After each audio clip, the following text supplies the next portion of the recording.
KN. Welcome back muli sa ating channel. Kwentong nobela, The Invincible. Tagalog Translator, Andy Dors Kabanata 861 hanggang 870. Ika-87 na episode ng Hindi Magagapi. Tawag. I-prick. I-click. I-subscribe Kwentong Nobela Kabanata 861. Pambihirang tagumpay sa High God Realm.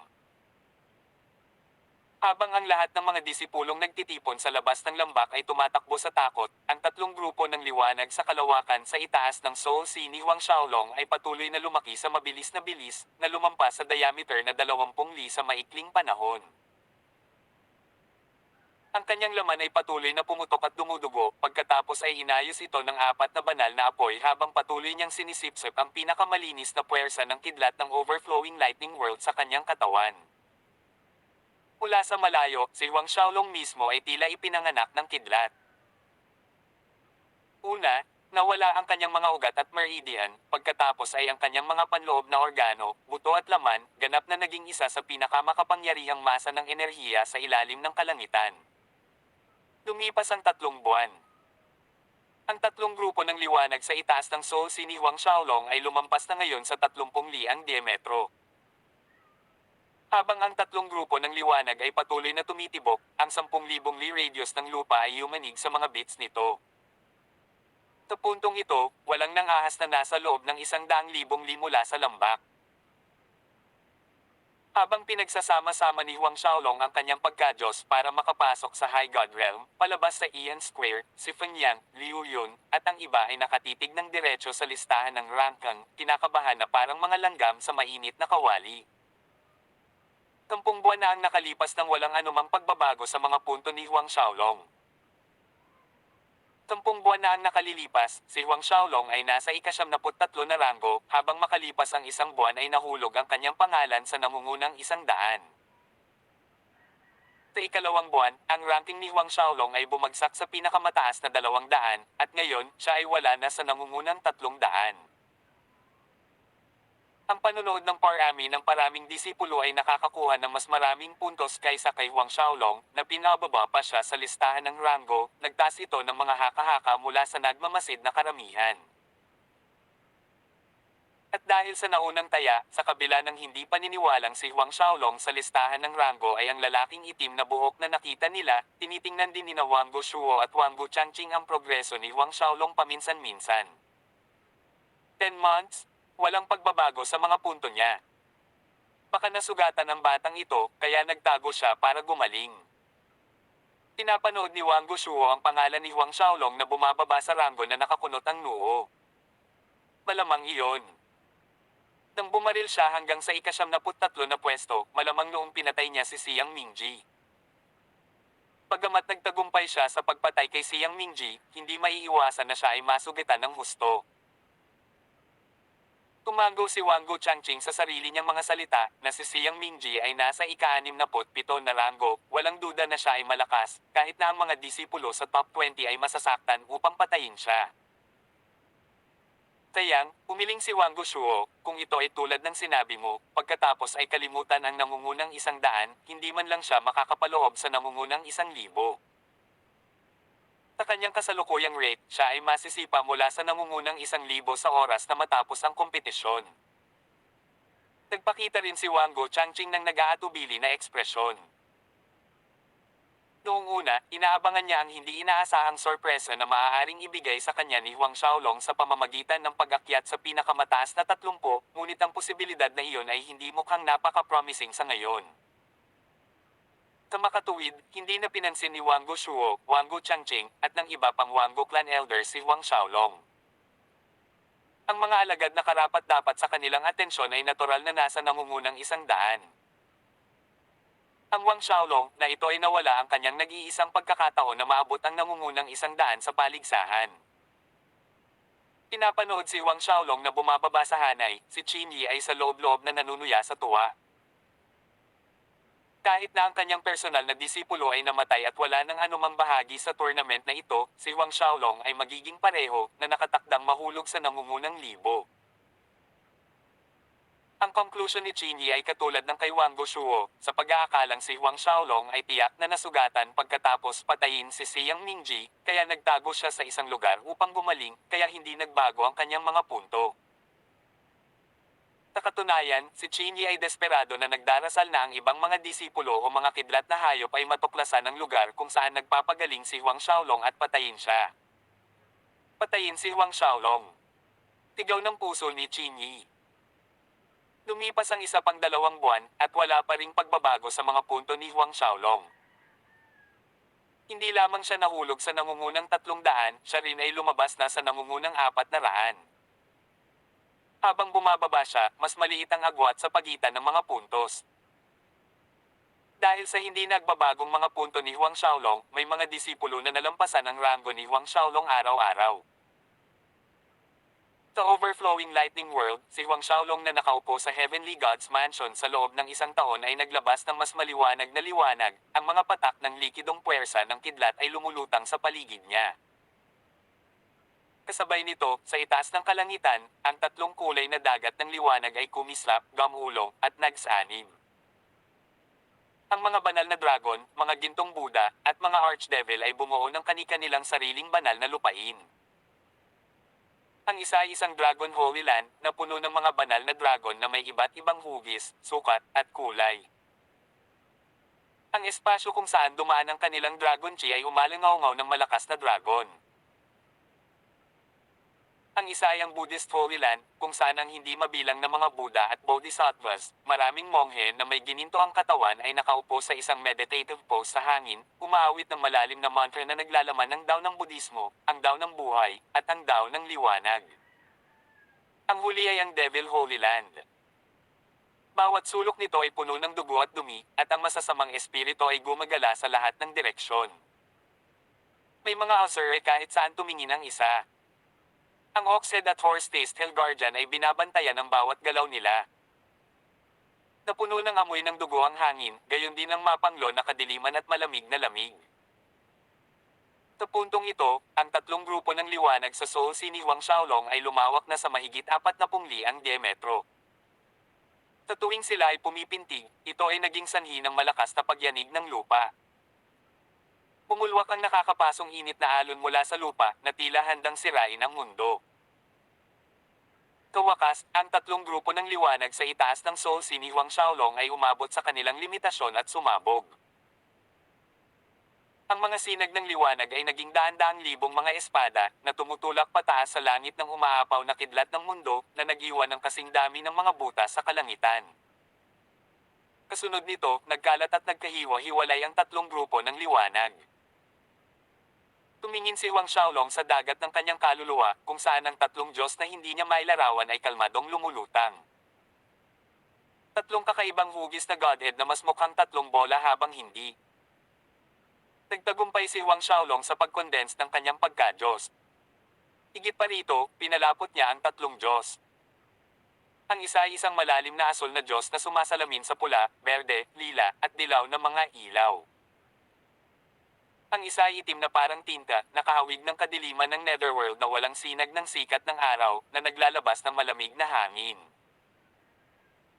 At ang huli ay isang gininto ang pagka-Diyos, ang pinakamaningning na ginto, walang kapantay sa mundo, ang kakanyahan ng kadalisayan at ningning. Ang bawat Diyos ay umabot sa 499,999 liang diametro. Isang li lamang at maaari silang umabot ng 500,000 li.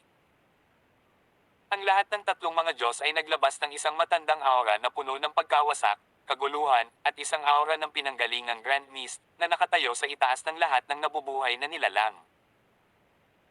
Ang mga Diyos ay ang kanilang sariling langit at lupa, isang mundo sa sarili nito, ang pinuno ng isang universo. Ang 3 Diyos ay bumuo ng isang napakalaking tatsulok sa dagat ng kaluluwa ni Huang Xiaolong, dahan-dahang umiikot. Habang umiikot ang mga ito, mararamdaman ng isa ang kapangyarihan ng universo. Sa sandaling makumplito ang 3 Diyos, ang Chi-Si ni Huang Xiaolong ay sumabog, ang walang katapusang tunay na immortal na essence force ay napalitan ng banal na kapangyarihan.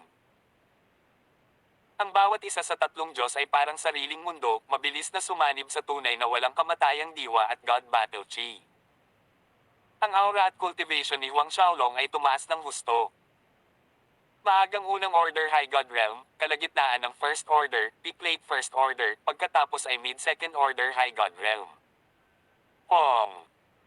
Walang tigil, nadurog ni Huang Xiaolong ang hadlang sa Peak Late First Order High God Realm. Sa lahat ng mga taon na ito, pinipigilan ni Huang Xiaolong ang kanyang cultivation at pinipigilan ang kanyang dantian at ang tunay na immortal na essence force ng Qi Si at God Battle Qi. Ngayon, ang pagpapakawala ng magkabilang puwersa ng kaunti ay katulad ng isang mabangis na tidal wave na nagtulak sa kanyang paglilinang pasulong. Kawakas, nakapasok na si Huang Xiaolong sa Second Order High God Realm. Gayunpaman, kahit na maabot ang maagang Second Order High God Realm, ang kanyang tumataas na paglilinang ay hindi huminto, patuloy na tumataas. Tawag. I-prick. I-click. I-subscribe kwentong nobela. Hindi magagapi. Tagalog Translator, Andy Dors, Kabanata 862. Tatlong Supreme Rank Godheads. Sa maikling panahon, ang cultivation ni Huang Xiaolong ay tumaas hanggang sa peak sa unang bahagi ng Second Order High God Realm bago ang kanyang tunay na immortal na puwersa at God Battle Qi ay bahagyang bumagal.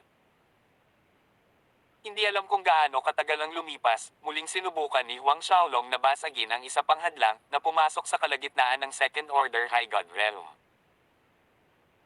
Ilang araw pagkatapos niyang magtagumpay, ang kanyang tunay na walang kamatayang puwersa at God Battle Qi sa wakas ay huminahon, na naging God Force.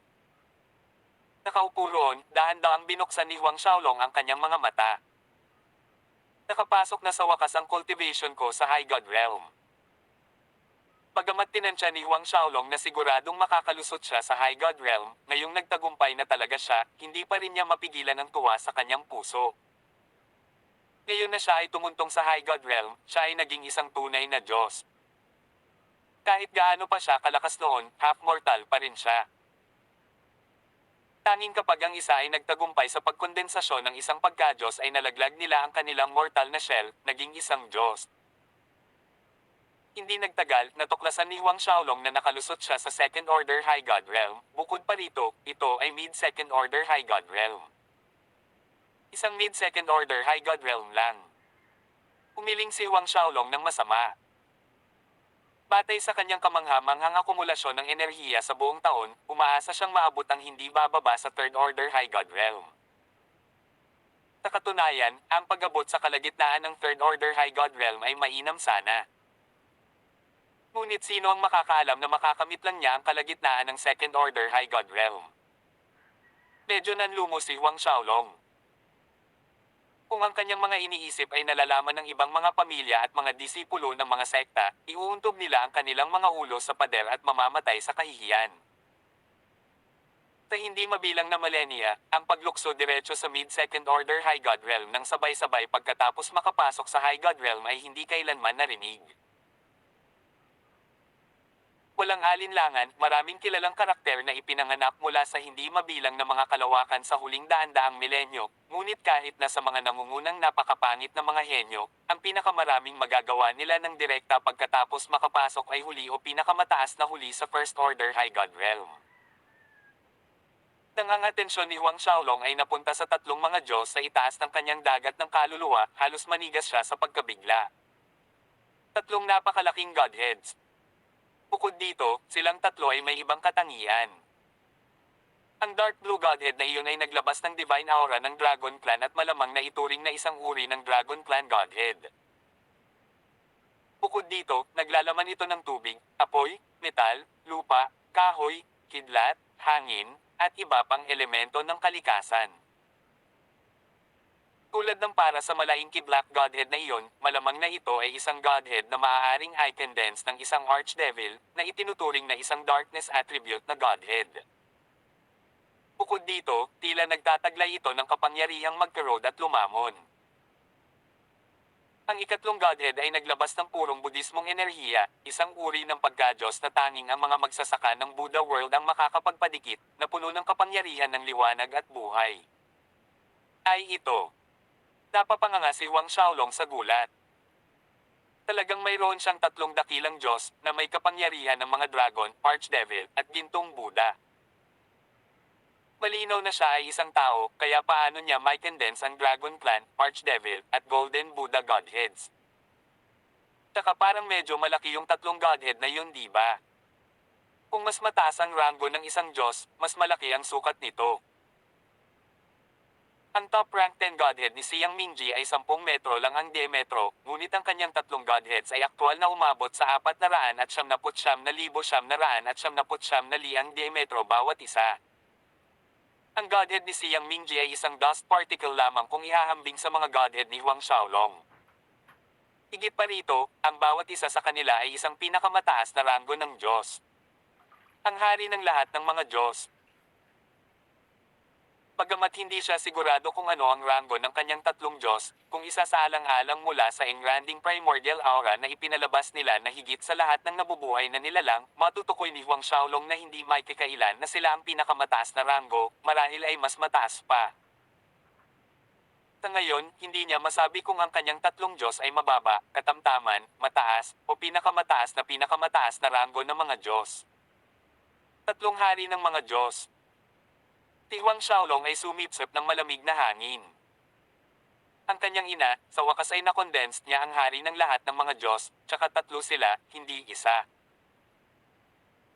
Ang lahat ng pagsusumikap na ginawa niya sa pagkompres sa kanyang cultivation realm hanggang sa makuha niya ang lahat ng 4 na divine fire bago makapasok sa high god realm ay talagang tamang pagpipilian.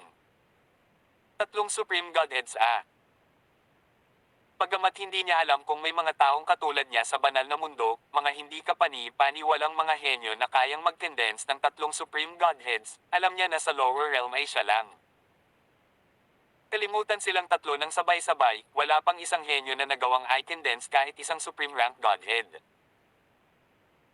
Bago pumasok sa umaapaw na kidlat na mundo, nagawang malaman ni Huang Xiaolong na ang pinakadakilang henyo ng Wango clan, si Wango Yanhui, ay nagtagumpay lamang sa pag-condense ng isang king rank godhead. Pagkaraan ng mahabang panahon, pinigilan ni Huang Xiaolong ang kanyang labis na pananabik. Ang sinumang tao ay makadarama ng labis na kagalakan at kagalakan sa pag-condense ng isang kataas-taasang Diyos, at higit pa, tatlo sa kanila ng sabay-sabay. Si Huang Xiaolong ay walang pagbubukod. Ang hindi pagpasok sa isang sayaw mula sa ika-21 siglong Earth ay nagpakita ng kanyang kontrol.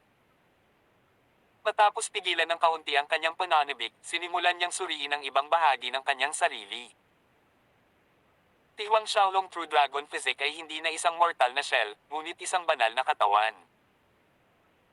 Kung gaano kalakas ang kanyang katawan, hindi pa rin siya sigurado, ngunit tiyak na umabot ito sa isang antas na lumalaban sa langit. Ang 4 na banal na apoy ay ganap na sumanib sa kanyang 5 viscera at 6 na bituka.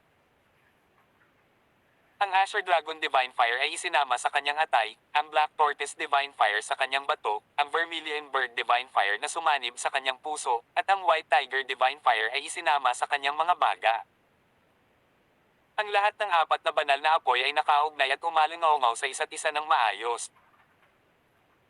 Ang kakanyahan ng 4 na divine fires ay pinagsama-sama kung saan naroon ang kanyang dantian, kahit na naglabas ng malinaw na kulay abong enerhiya na kumalat sa kanyang katawan.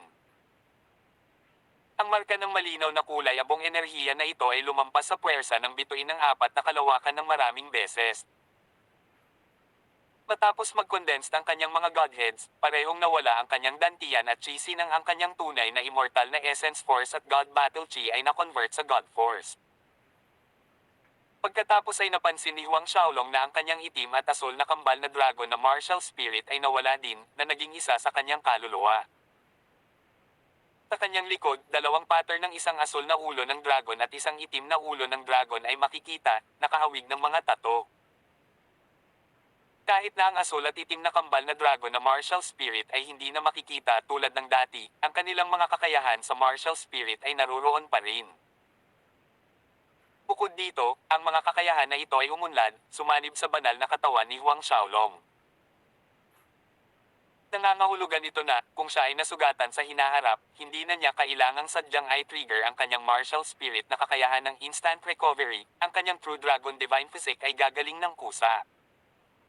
Kung tungkol sa kanyang kakayahan sa pagbabago ng kaluluwa. Si Huang Xiaolong ay lumitaw ng mataas sa hangin sa itaas ng Heavenly Mountain sa isang kisap mata. Sa pagindayog, isang maliwanag na ilaw ang kumislap at siya ay pisikal na naging isang primordial na banal na dragon.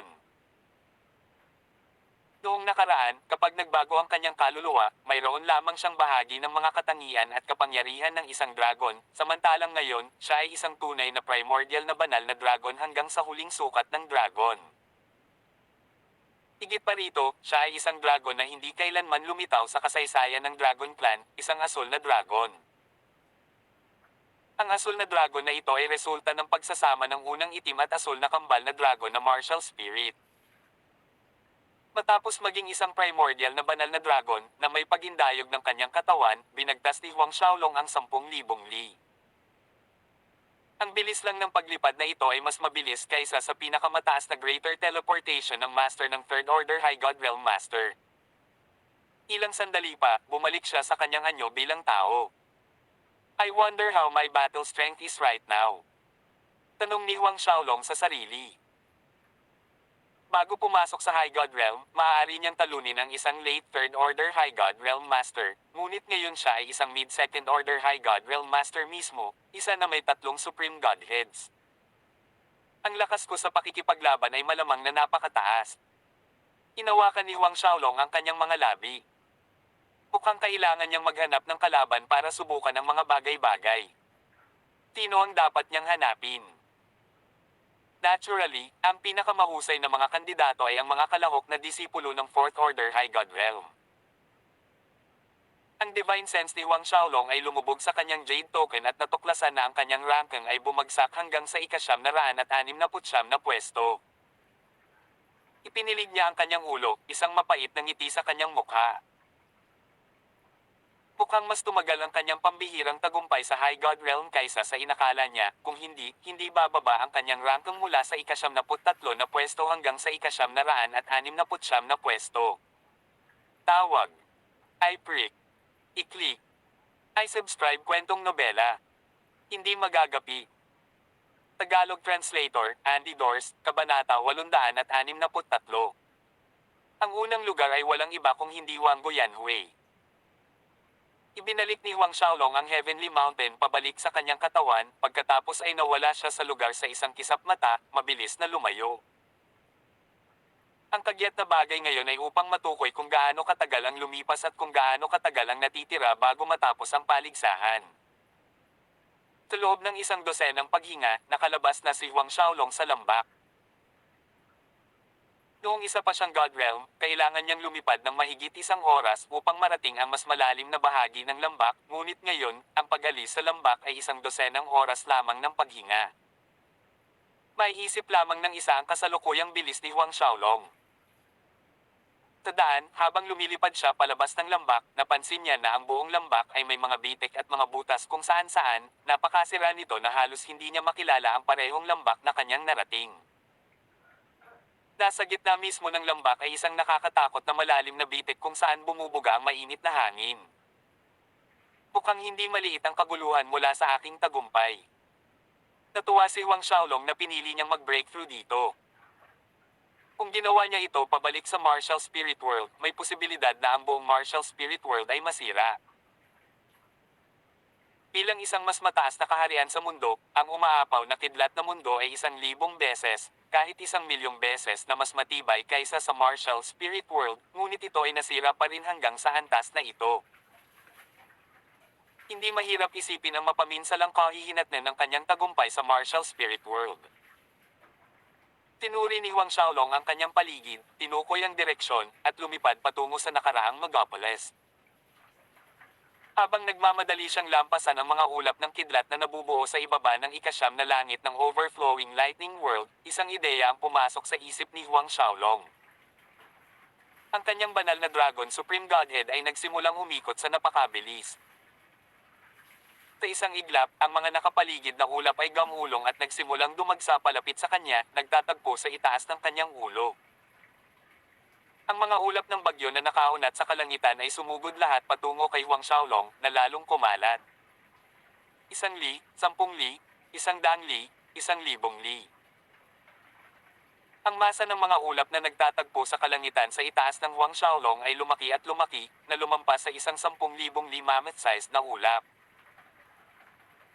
Ang mga kidlat na baha ng dragon ay hamabi sa loob at labas ng higanteng ulap. Ang namumuong mapangwasak na kapangyarihan ay maaaring pumatay sa sinumang master ng Fourth Order High God Realm at sa ibaba sa isang strike. Kasabay nito, nabuo ang mga buhawi sa paligid ng Huang Xiaolong. Ang kanyang banal na Dragon Supreme Godhead ay naglalaman ng mga elemental na puwersa ng kidlat, hangin, tubig, lupa, apoy, metal, kahoy at iba pa, kaya nagawang manipulahin ni Huang Xiaolong ang mga puwersa ng kidlat at hangin ng umaapaw na kidlat ng mundo ng walang kahirap-hirap. At muli, ang katotohanan kaya niya itong gawin ay dahil din sa ang Holy Dragon Godhead ay isang Supreme Rank Godhead. Imposible ito para sa ibang mga master ng Fourth Order High God Realm, kahit si Siyang Mingji na nagtataglay ng Extreme Lightning Destruction Physique ay hindi makakagawa nito. Si Huang Xiaolong ay nagpatuloy sa paglipad pasulong habang kumukuha ng mga ulap ng kidlat. Ang mga kidlat na hayop sa labas ng radius na 10,000 li mula sa Huang Xiaolong ay tumakas sa takot na nakatingin sa nakakatakot na higanteng ulap ng bagyo, ngunit hinabol sila ng mga bagyo sa paligid ng Huang Xiaolong, agad na sinipsip ang mga kidlat na hayop patungo sa higanteng ulap. Ang mga dragon na baha ng kidlat ay lumabas mula sa ulap na tumama sa isang kidlat na hayop. Sa ilalim ng napakalaking mapangwasak na puwersa ng kidlat, ang kidlat na hayop ay patay na bago pa man ito makaiyak, na naging isang masa ng essence energy. Pagkatapos, pinaandar ni Huang Xiaolong ang kanyang Archdevil Supreme Godhead, sinipsip ang purong essence force kasama ang nakakatakot nitong lumalamon na kapangyarihan. Ang sabay-sabay na pag-ikot ay ang Golden Buddha Supreme Godhead, naglalabas ng banal na liwanag na may kakayahang maglinis ng lahat ng nilalang, na nagpapataas ng kadalisayan ng puwersa ng asensya ng kidlat na hayop sa ibang antas. Isang Third Order High God Realm Lightning Beast ang namatay ng ganoon. Ang purong essence force na ito ay naabsorb ni Huang Xiaolong, na convert sa enerhiya para sa tatlong Supreme Godheads, na pinahusay ang kanyang God Force sa isang maliit na bahagi. Ang bilis ng paglipad ni Huang Xiaolong ay hindi nabawasan habang ang kidlat na hayop ay hinarap. Habang siya ay patuloy na naglalakbay patungo sa lungsod, lahat ng kidlat na hayop sa loob ng 10,000 li mula sa kanya ay sinipsip ng ipoypo at tinamaan ng kidlat hanggang sa mamatay, na naging purong essence force na hinihigop ni Huang Xiaolong. Unti-unti ngunit tiyak na tumaas ang kanyang lakas. Makalipas ang kalahating oras, mayroon ng mahigit 100 kidlat na hayop na namatay sa mga kamay ni Huang Xiaolong. Ang bilis ng pagpatay na ito ay talagang masyadong nakakaalarma, ang bilang ay ilang ulit na mas mataas kumpara sa kanyang napatay sa isang buong araw bago pumasok sa High God Realm. Sa katunayan, ang pundasyon ng High God Realm ni Huang Xiaolong ay hindi masyadong matatag nang umalis siya sa lambak, ngunit habang sinisipsip niya ang puwersa ng asensya ng mga kidlat na hayop na ito, sa wakas ay pinagsama ang kanyang pundasyon pagkatapos ng bagong pag-unlad. Ang mga puntos ni Huang Xiaolong ay tumaas din sa napakabilis na bilis. Sa mga nakaraang buwan, ang kanyang posisyon ay bumagsak sa ika-969 na pwesto, ngunit ngayon ay tumaas siya hanggang ika-954 na pwesto sa loob ng maikling kalahating oras. 15 lugar sa maikling panahon. Sa Ian Square, sina Feng Yang, Liu Yun, Qi Wen, at Chen Yang ay nababalisa habang ang ranking ni Huang Xiaolong ay bumagsak mula sa ika-73 na pwesto hanggang sa ika-969, malapit nang bumagsak sa nangungunang 1,000. Ngunit, bigla na lang, nakita nila ang mga puntos ni Huang Xiaolong na hindi nagbago sa loob ng mahigit 1 taon na biglang bumaril sa isang nakababahala na bilis. Ito. Si Feng Yang, Liu Yun, at ang iba ay dilat ang mata sa pagtataka. Mabilis na napalitan ni Joy ang kanilang pagkagulat. Pakiramdam ni Feng Yang ay parang nahuhulog siya sa napakalalim na kailaliman 1 segundo, at itinapon sa langit sa susunod na sandali. Tuwang-tuwa sina Liu Yun at Qi Wen kaya niyakap nila ang isa't isa habang tumatalon-talon sila. Samantalang si Chen Yang ay bahagyang nakasimangot. Hindi kalayuan sa grupo ni Feng Yang, ang mga miyembro ng Asher Dragon Institute na nasa square pa rin ay nanunood sa biglaang paglukso ni Huang Xiaolong sa listahan ng rankang, tinitingnan ang kanyang mga tumataas na puntos. Ang kanilang mga ekspresyon ay kasing pangit. Hindi, imposible. Tinitigan ni Qin Yi ang tumataas na pangalan ni Huang Xiaolong, sumisigaw sa kanyang puso, paano ito posible? Paano ito posible? Hindi ba't si Huang Xiaolong, ang bastos na iyon, ay lubhang nasugatan? Paano siya gumaling ng ganoon kabilis? At saka, paano tataas ang kanyang mga puntos sa ganoong bilis? Kahit na ang pagbabago sa ranking ni Huang Xiaolong ay napansin ng grupo ni Feng Yang at ng panig ng Asher Dragon Institute, walang ibang nagbigay pansin dito. Ang Wango Clan Elders ay nag-aalala lamang sa mga disipulong nasa nangungunang 100. Sa oras na ito, ang nangungunang listahan ng Rango ay hanggang Wango Yanhui, na may akumulasyon na higit sa 63 milyong puntos. Sa pangalawang pwesto ay ang Fortune Gates Fangchu na may mahigit 61 milyong puntos. Ang pangatlo ay ang Zhou Yao ng Zhou Clan, gayunpaman, kung ihahambing sa dalawang pangalan sa itaas niya, ang mga puntos ni Zhou Yao ay malayong nahuli, bahagyang higit sa 53 milyon. Sa pang-apat na pwesto ay ang Muchi ng Muklan, ang kanyang mga naipon na puntos ay mahigit 52 milyon. Sa ikalimang pwesto ay ang Giant Tribes Taibang, ika-6 ay si Luo Xiaochen ng Ancient Sorcerer School. Sa ikapitong pwesto ay ang Yuhuyan ng Dark Elf Tribe. Sa ikawalong pwesto ay si Jiang Xiaozo ng Tempest Academy, ang ikasyam na pwesto ay si Jian Shi ng Swordless Sect. Mula sa ikasampung pwesto hanggang ikalabintatlo, ayon sa pagkakasunod-sunod ay si Lu Dongwei mula sa Orthodox Yang Sect, Uyang Wonshong ng Uyang Clan, Jushisan Lang ng Vanishing Life Island, at ang huling ngunit hindi bababa sa ikalabintatlong pwesto ay si Peng Zhujiao ng Flying Rock Chamber. Mahigit isang taon sa paligsahan, mayroon pa ring 13 tao na may cultivation ng 4th Order High God Realm na nangibabaw sa nangungunang 13 lugar sa listahan ng Rango. Sa kabilang banda, ang Yellow Tianfeng ng Pamilya Yellow ay umabot ng isang pwesto hanggang sa ikalabing-apat na pwesto. Wala pang 2 buwan ang natitira, mukhang ang unang lugar ay ang aming Wango Clan. Masayang nagkomento si Wango Shuo, Wango Yanhui, ang batang iyon, ang unang lugar ay ganap na kanya. Tumango si Wango Changqing, nakangiting umiling, bukod sa Fortune Gate na si Fang Chu na nagdulot ng kaunting banta kay Wango Yanhui, ang iba ay baliwala sa puntong ito. Kapag natapos ang paligsahan sa Wango Yanhui sa unang lugar at natanggap niya ang isang Heavenly God's Godhead bilang gantimpala, ang Patriarch at ang mga Elder ay maaaring pag-aralan ito at mauunawaan ang mga misteryo nito.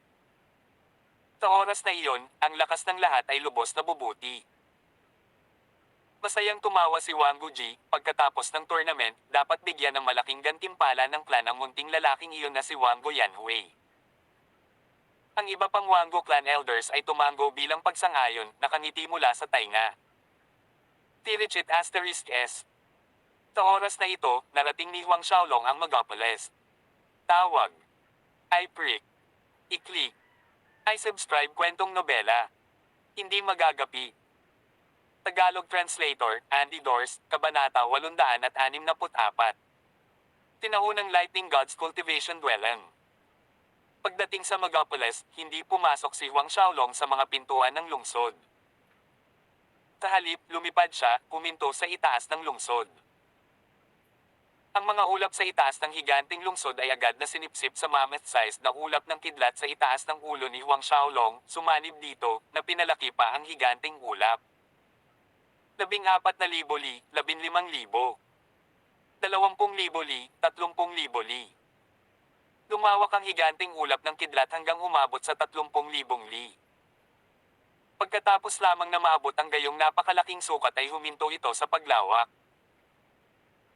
Sa kasalukuyang cultivation ni Huang Xiaolong sa kalagitnaan ng Second Order High God Realm, ang pagtitipon ng puwersa ng kidlat sa loob ng 30,000 li ay ang kanyang limitasyon. Kasabay nito, ang mga kidlat na hayop na nagtatago sa mga ulap ng kidlat sa itaas ay lahat ay natangay patungo kay Huang Xiaolong, tinamaan hanggang sa mamatay, pagkatapos ay ang kanilang essence force ay hinihigop sa kanya. Nagpisade sa ibaba ng mammoth-sized na ulap ng kidlat na may dagat ng kidlat na mga dragon na baha na malapit sa 1,000 zang ang haba na umiinit sa paligid niya, si Huang Xiaolong ay nagmukhang ehemplo ng isang Diyos ng pagkawasak mula sa malayo. Ang mga disipulo sa loob ng lungsod at ang nakapalibot na 10,000 li ay nanginginig habang nakatingin sila sa mapaminsalang ulap ng bagyo. Napuno ng pangamba at takot ang kanilang mga mukha habang pinagmamasdan ang itim na buhok na binata sa gitna mismo ng kaguluhang iyon. Ito, sinong family's freak talent ito? Talagang kaya niyang kontrolin ang napakalaking lakas ng mapanirang kidlat. Nanginginig ang boses ng isang disipulong late third order high god realm habang nagsasalita siya. Bago ang kakilakilabot na ulap ng kidlat na ito, wala man lang siyang gana na mag-isip ng paglaban. Maaaring siya ay mula sa Tempest Academy, ang ikasampung rango na Jiang Xiaozo. Narinig ko na kayang kontrolin din ni Jiang Xiaozo ang kidlat at hangin ng sabay. Ang isang peak late third order high god realm na disipulo ay pipong nakahula. Ang dalawang disipulong ito ay nasa kasalukuyang nangungunang 100. Jiang Xiaozo. Kalimutan si Jiang Xiaozo, kahit ang unang rango na Wang Yanhui ay hindi nakakatakot. Mayroon talagang nakakatakot na karakter sa torneo ng terminong ito. Sino ang taong ito? Malamang nawala siya sa kasalukuyang top 10, iyong mga mahuhusay na henyo sa top 10, kilala ko silang lahat. Ang mga kalahok na disipulo sa ibaba ay mausisa na tinalakay ang tungkol kay Huang Xiaolong. Walang naglakas loob na tumakbo, natatakot na pukawin ang galit ni Huang Xiaolong sa kanilang mga aksyon at masira ng isang kidlat. Kahit na ang ilang peak late third order high god realm disciples ay hindi nang ahas na gumawa ng anumang walang ingat na galaw. Tumingin si Huang Xiaolong sa ibaba, random na itinuro ang isang disipulo, ikaw, halika rito. Takatakutin ng late third order high god realm na disipulong iyon, ang kanyang katawan ay umusad ng wala sa kanyang kontrol, lumilipad patungo kay Huang Xiaolong. Ni isang maliit na butil ng kanyang god force ay hindi maaaring manipulahin. Hindi ito nakaligtas sa pansin ng iba, at mas natakot silang gumawa ng anumang walang ingat na mga galaw. Senior, maawa ka. Ang late third order high god realm na disipulong iyon ay nagsimulang umiyak para sa awa kaagad nang makarating kay Huang Xiaolong, ang kanyang mga salita ay nagsimulang maging walang saysay. Pinagmamasdan ng takot sa mukha ng disipulo at naririnig ang kanyang mga pag-iyak para sa awa, si Huang Xiaolong sa loob-loob ay nakaramdam ng kaunting kapitan, gana na ba ako kay Tekot? Wala akong natatandaang sinabi kung gusto ko siyang patayin. Tanungin kita, gaano katagal ang tournament? Tanong ni Huang Xiaolong. Ang alagad na abala sa pag-iyak para sa awa ay tumahimik at tumigil sa paghampas sa buong lugar. Inaila siya nitong lalaking itim ang buhok para lang tanungin ito. Nang makita ang disipulong iyon ay lumingon lamang sa kanya ng nakatulala, si Huang Xiaolong ay sumimangot, at pagkatapos na mapansin ito, ang disipulong iyon ay mabilis na sumagot. Mayroong 41 araw pa bago matapos ang paligsahan. Nakahinga ng maluwag si Huang Xiaolong sa sagot nito. Kung ilang araw na lang ang natitira bago matapos ang torneo, napakahirap para sa kanya na humabol hanggang sa unang lugar kahit gaano pa siya kalakas. Kalimutan ang unang lugar, kahit ang pagpasok sa top 10 ay pinipindot ang kanyang swerte. Alam na may higit sa 40 araw na natitira, may pag-asa pa siyang makapasok sa nangungunang 10, nangungunang 3, o maging sa unang pwesto. Tinanong ni Huang Xiaolong ang disipulong iyon ng ilang tanong, at agad niyang sinabi kay Huang Xiaolong ang lahat ng nalalaman niya. Alam mo ba kung nasaan si Yellow Tianfeng ngayon? Tinubukan ni Huang Xiaolong. Gayunpaman, ang 40 araw ay hindi nag-iwan kay Huang Xiaolong ng maraming oras, lalo na nang ang kanyang rango ay napakalayo sa huli. Napakalaking agwat upang isara, kaya ang pinakamabilis na solusyon ay ang pumatay ng iba pang mga disipulo na may mas mataas na rango upang umani ng malaking halaga ng mga puntos. Dahil may tiwala siya sa sarili niyang lakas, hindi makakapagpapatayan si Huang Xiaolong, kung hindi, kapag umalis siya sa lugar na ito, siya ang magiging target ng pagpatay ng maraming puwersa. Ang mga pagkalugi ay lalampas sa mga natamo. Samantalang ang sama ng loob ay umiral na sa pagitan ng pamilya Yellow at sa kanya, hindi pa banggitin ang katotohanan na pinatay niya sina Yellow Xin, Yellow B, Yellow Zuan, at 13 iba pang disipulo ng Yellow family. Ang alitan sa pagitan nila ay hindi mapagkakasundo, sa makatuwid, ang pagpatay sa ilan pang mga disipulo ng Yellow family ay walang pagkakaiba. At ang pinakamalaking target ni Huang Xiaolong ay si Yellow Tianfeng. Hinahanap ni Senior si Yellow Tianfeng. Natigilan sandali ang disipulong iyon, may pumasok sa kanyang isipan at nagmamadali siyang sumagot. Ang mga alingaw-ngaw na lumulutang sa paligid ay nagsasabi na ang ilang mga disipulo ay nakakita ng sinaunang paglilinang ng Diyos ng kidlat. Maraming mga disipulo ang nakarinig ng mensaheng ito at nagmamadaling pumunta. Tiwanggo Yanwei, Fang Chu, Zhou Yao, Muchi, Yelo Tianfeng, at ang iba ay malamang napupunta rin doon. Noong una, karamihan sa mga alagad sa lungsod ay nagbabalak din na magmadali, ngunit sinong mag-aakalang lilito ang batang itim na buhok na ito? Walang nangahas na umalis. O, nagliwanag ang mga mata ni Huang Xiaolong. Tinaunang kidlat na tirahan ng paglilinang ng Diyos. Dahil ang umaapaw na kidlat na mundo ay isang mas mataas na kaharian sa mundo, kung gayon ang isang sinaunang lightning god ay maaaring maging isang heavenly god master at mas mataas. Ang cultivation dwelling na naiwan ng isang heavenly god master ay malamang na mas mayaman kaysa sa mga reward ng tournament. Nagtanong si Huang Xiaolong tungkol sa lokasyon ng sinaunang lightning god's cultivation dwelling. Ibinuhos ng disipulo ang lahat ng kanyang nalalaman ng detalyado kay Huang Xiaolong. Pagkatapos niyang magtanong kung ano ang gusto niyang malaman, mabilis na gumawa ng pagtatantya si Huang Xiaolong. Ayon sa kanyang kasalukuyang bilis, maaabot niya ang sinaunang paglilinang ng Diyos ng kidlat sa loob ng kalahating araw. Pagkatapos, wala nang pakialam sa mga alagad sa ibaba, nawala siya sa isang kisap mata, nagmamadaling dumiretso sa nasabing lokasyon. Ang late Third Order High God Realm na iyon ay pinanood ang higanteng ulap ng kidlat sa itaas ng ulo ni Huang Xiaolong na lumutang palayo at isang biglaang pagkapagod ang pumalit sa kanya. Basang-basa ang kanyang damit dahil sa malamig na pawis na dumadaloy sa kanyang likod. Pakiramdam ng mga alagad sa ibaba ay parang nakaligtas lang sila sa isang sakuna. Tulad ng sinabi ng disipulo, ang mga magsasaka sa lungsod ay nagplano na magmadali sa paglilinang ng sinaunang lightning god, ngunit ngayon, higit sa kalahati sa kanila ay nagbago ng kanilang isip. Sa hindi malamang distansya mula sa Megapolis ay isang matayog na tuktok ng bundok na tumusok sa mga ulap, paminsan-minsan ay kumikislap na may maliwanag na kidlat. Ang taluktok ng bundok na ito ay talagang itinayo mula sa bihirang material ng Divine World na tinatawag na magnetic lightning stones na nakasalansan ng mataas upang mabuo ang bundok na ito. Sa itaas ng tuktok ng matayog na bundok na ito ay may isang itim na spatial hole na ilang liang diametro, na siyang pasukan sa sinaunang tirahan ng paglilinang ng Diyos ng kidlat. Sa totoo lang, ang pasukan ay dapat na nakatago, ngunit isang disipulo ang umakyat sa Magnetic Lightning Mountain at hindi sinasadyang na-activate ang mga porma sayon ng cultivation dwelling, na inihayag ang pasukan sa bukas. Pagamat hindi nagtagal, halos lahat ng kalahok na disipulo ay nakarinig ng balita at nagmadaling pumunta. Naturally, kasama rito ang mga disipulo sa top 30, at isa si Yelo Tianfeng sa kanila.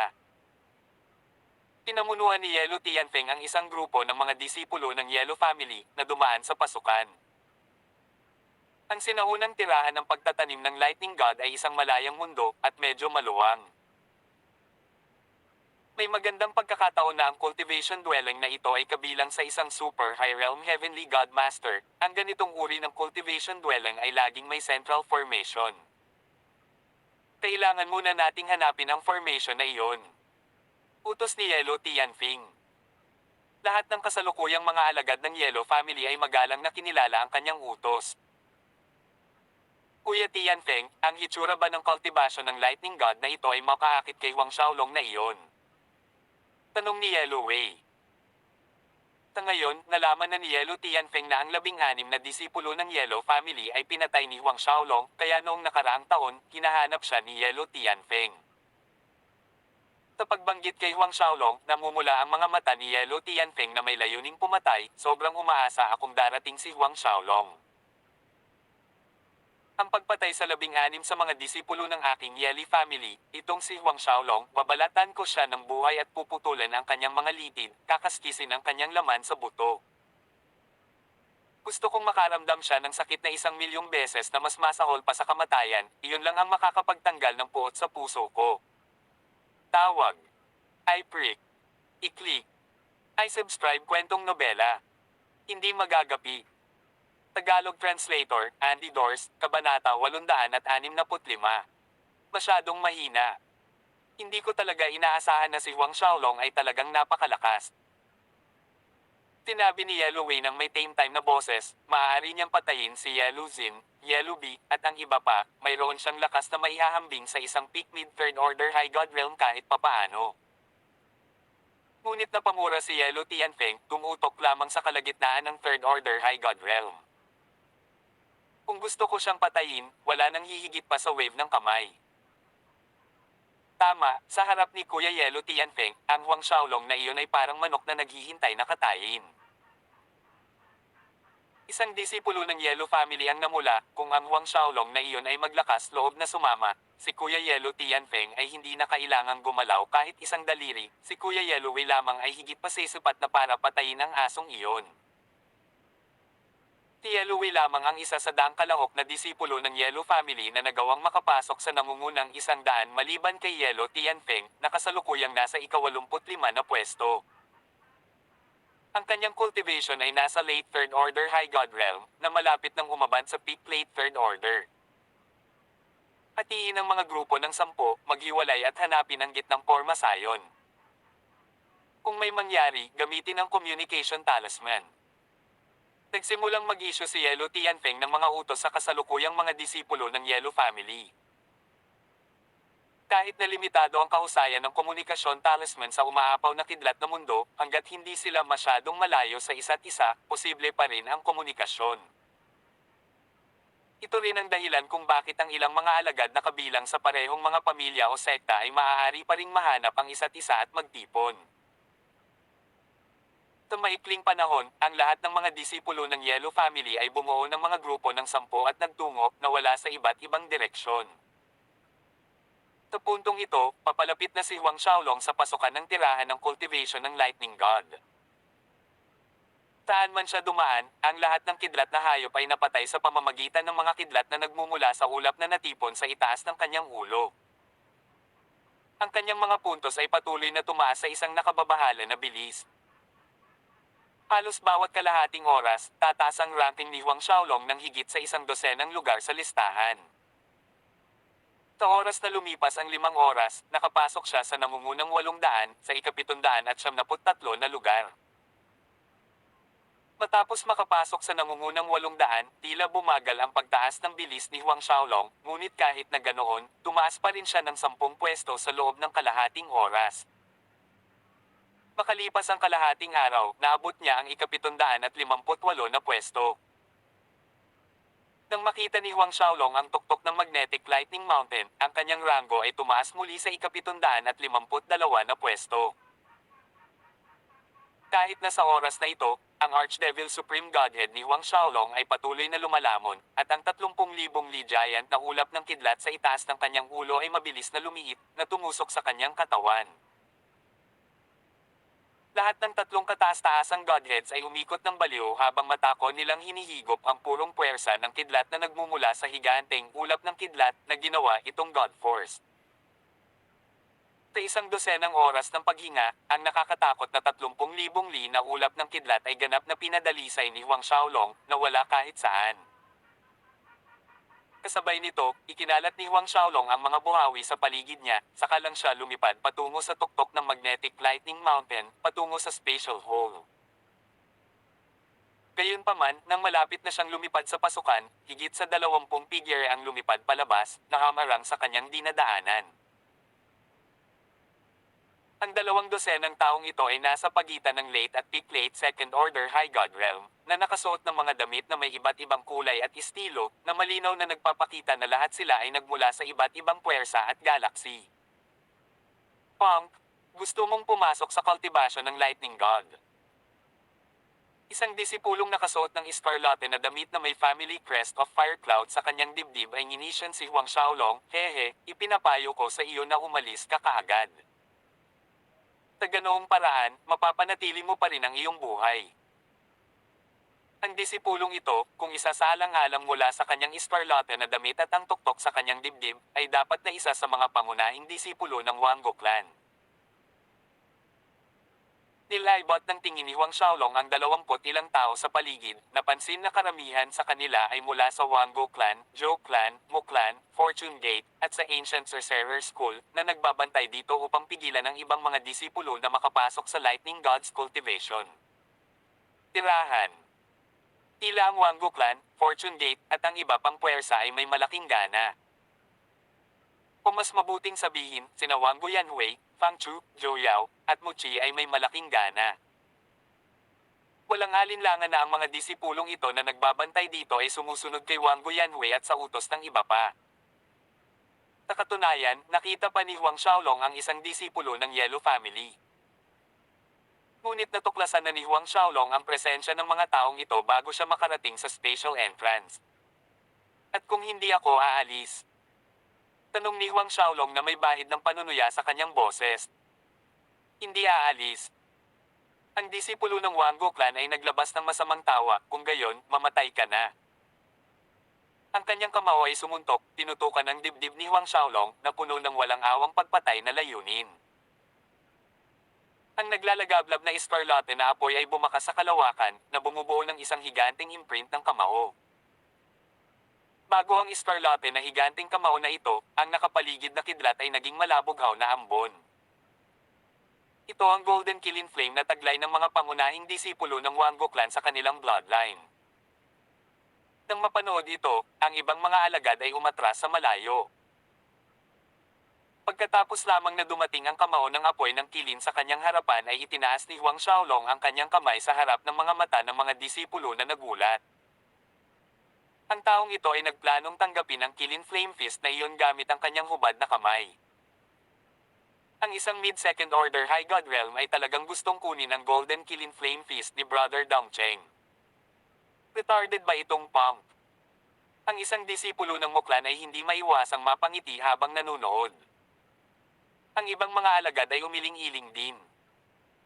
Ang Golden Killing Flame Fist ay isa sa pinakamalakas na kasanayan sa kamao ng Wango Clan. Ang alagad na nagpapakita ng pag-atake ay tinawag na Wango Dongcheng na may cultivation sa peak late second order High God Realm. Kahit na ang karamihan sa mga master ng third order High God Realm ay hindi magkakaroon ng lakas ng loob sa pag-atake ng walang kamay tulad ni Huang Xiaolong. Nang ang lahat ay umiiling, ang Golden Killing Flame Fist na iyon ay tumigil sa harap mismo ni Huang Xiaolong. Pagkatapos ay gumawa siya ng mahigpit na galaw, hawak ang Golden Killing Flame Fist sa palad na ito, pinaikot-ikot ito na parang bola. Tulad ng sifong, ang Golden Killing Flame Fist na iyon ay naging mga butil ng apoy, nagkalat at naglaho kasabay ng hangin. Si Wango Dongcheng, ang disipulo ng Muklan na iyon at ang lahat ng iba pang mga disipulo ay natigilan, talagang nagtagumpay siya. Mukhang gumana ito. Ang ekspresyon ni Wango Dongcheng ay higit sa pangit. Lahat, huwag matakot. Napakarami namin, at isa lang siya sa mid-second order High God Realm, walang iba kundi isang nakaupong pato. Magtulungan tayo at patayin siya. Sumigaw ang isa sa mga alagad na hinikayat ang iba. Ang disipulong ito ay bahagi ng pamilya Yelo, kaya't ang natakot na grupo ay huminahon at pinalibutan si Huang Xiaolong ng walang awa na kislap sa kanilang mga mata. Tumingin si Huang Xiaolong sa direksyon ng disipulong Yellow Family. Isang puwersa ng pagsipsip ang sumugod mula sa kanyang palad na hinaila ang disipulong iyon sa kanyang harapan. Sa takot ng disipulong Yellow Family na iyon, natuklasan niyang hindi niya maigalaw ang isang daliri. Ang puwersa ng kanyang buong katawan ay kontrolado ng hindi kilalang kapangyarihan na naging dahilan upang lumipad siya patungo kay Huang Xiaolong. Pagkaraang bawiin ng disipulong iyon ng pamilyang Yelo, ang Archdevil Supreme Godhead ni Huang Xiaolong ay nagsimulang umikot at isang malakas na lumalamon na kapangyarihan ang lumabas. Kaagad, ang esensya ng dugo at puwersa ng Diyos ng Yellow Family na iyon ay umalis sa kanyang katawan na hinigop ni Huang Xiaolong. Bago ang natuyong mga mukha ng mga nakapaligid na disipulo, ang katawan ng disipulo ng Yellow Family ay lumiit, naging isang tuyong bangkay.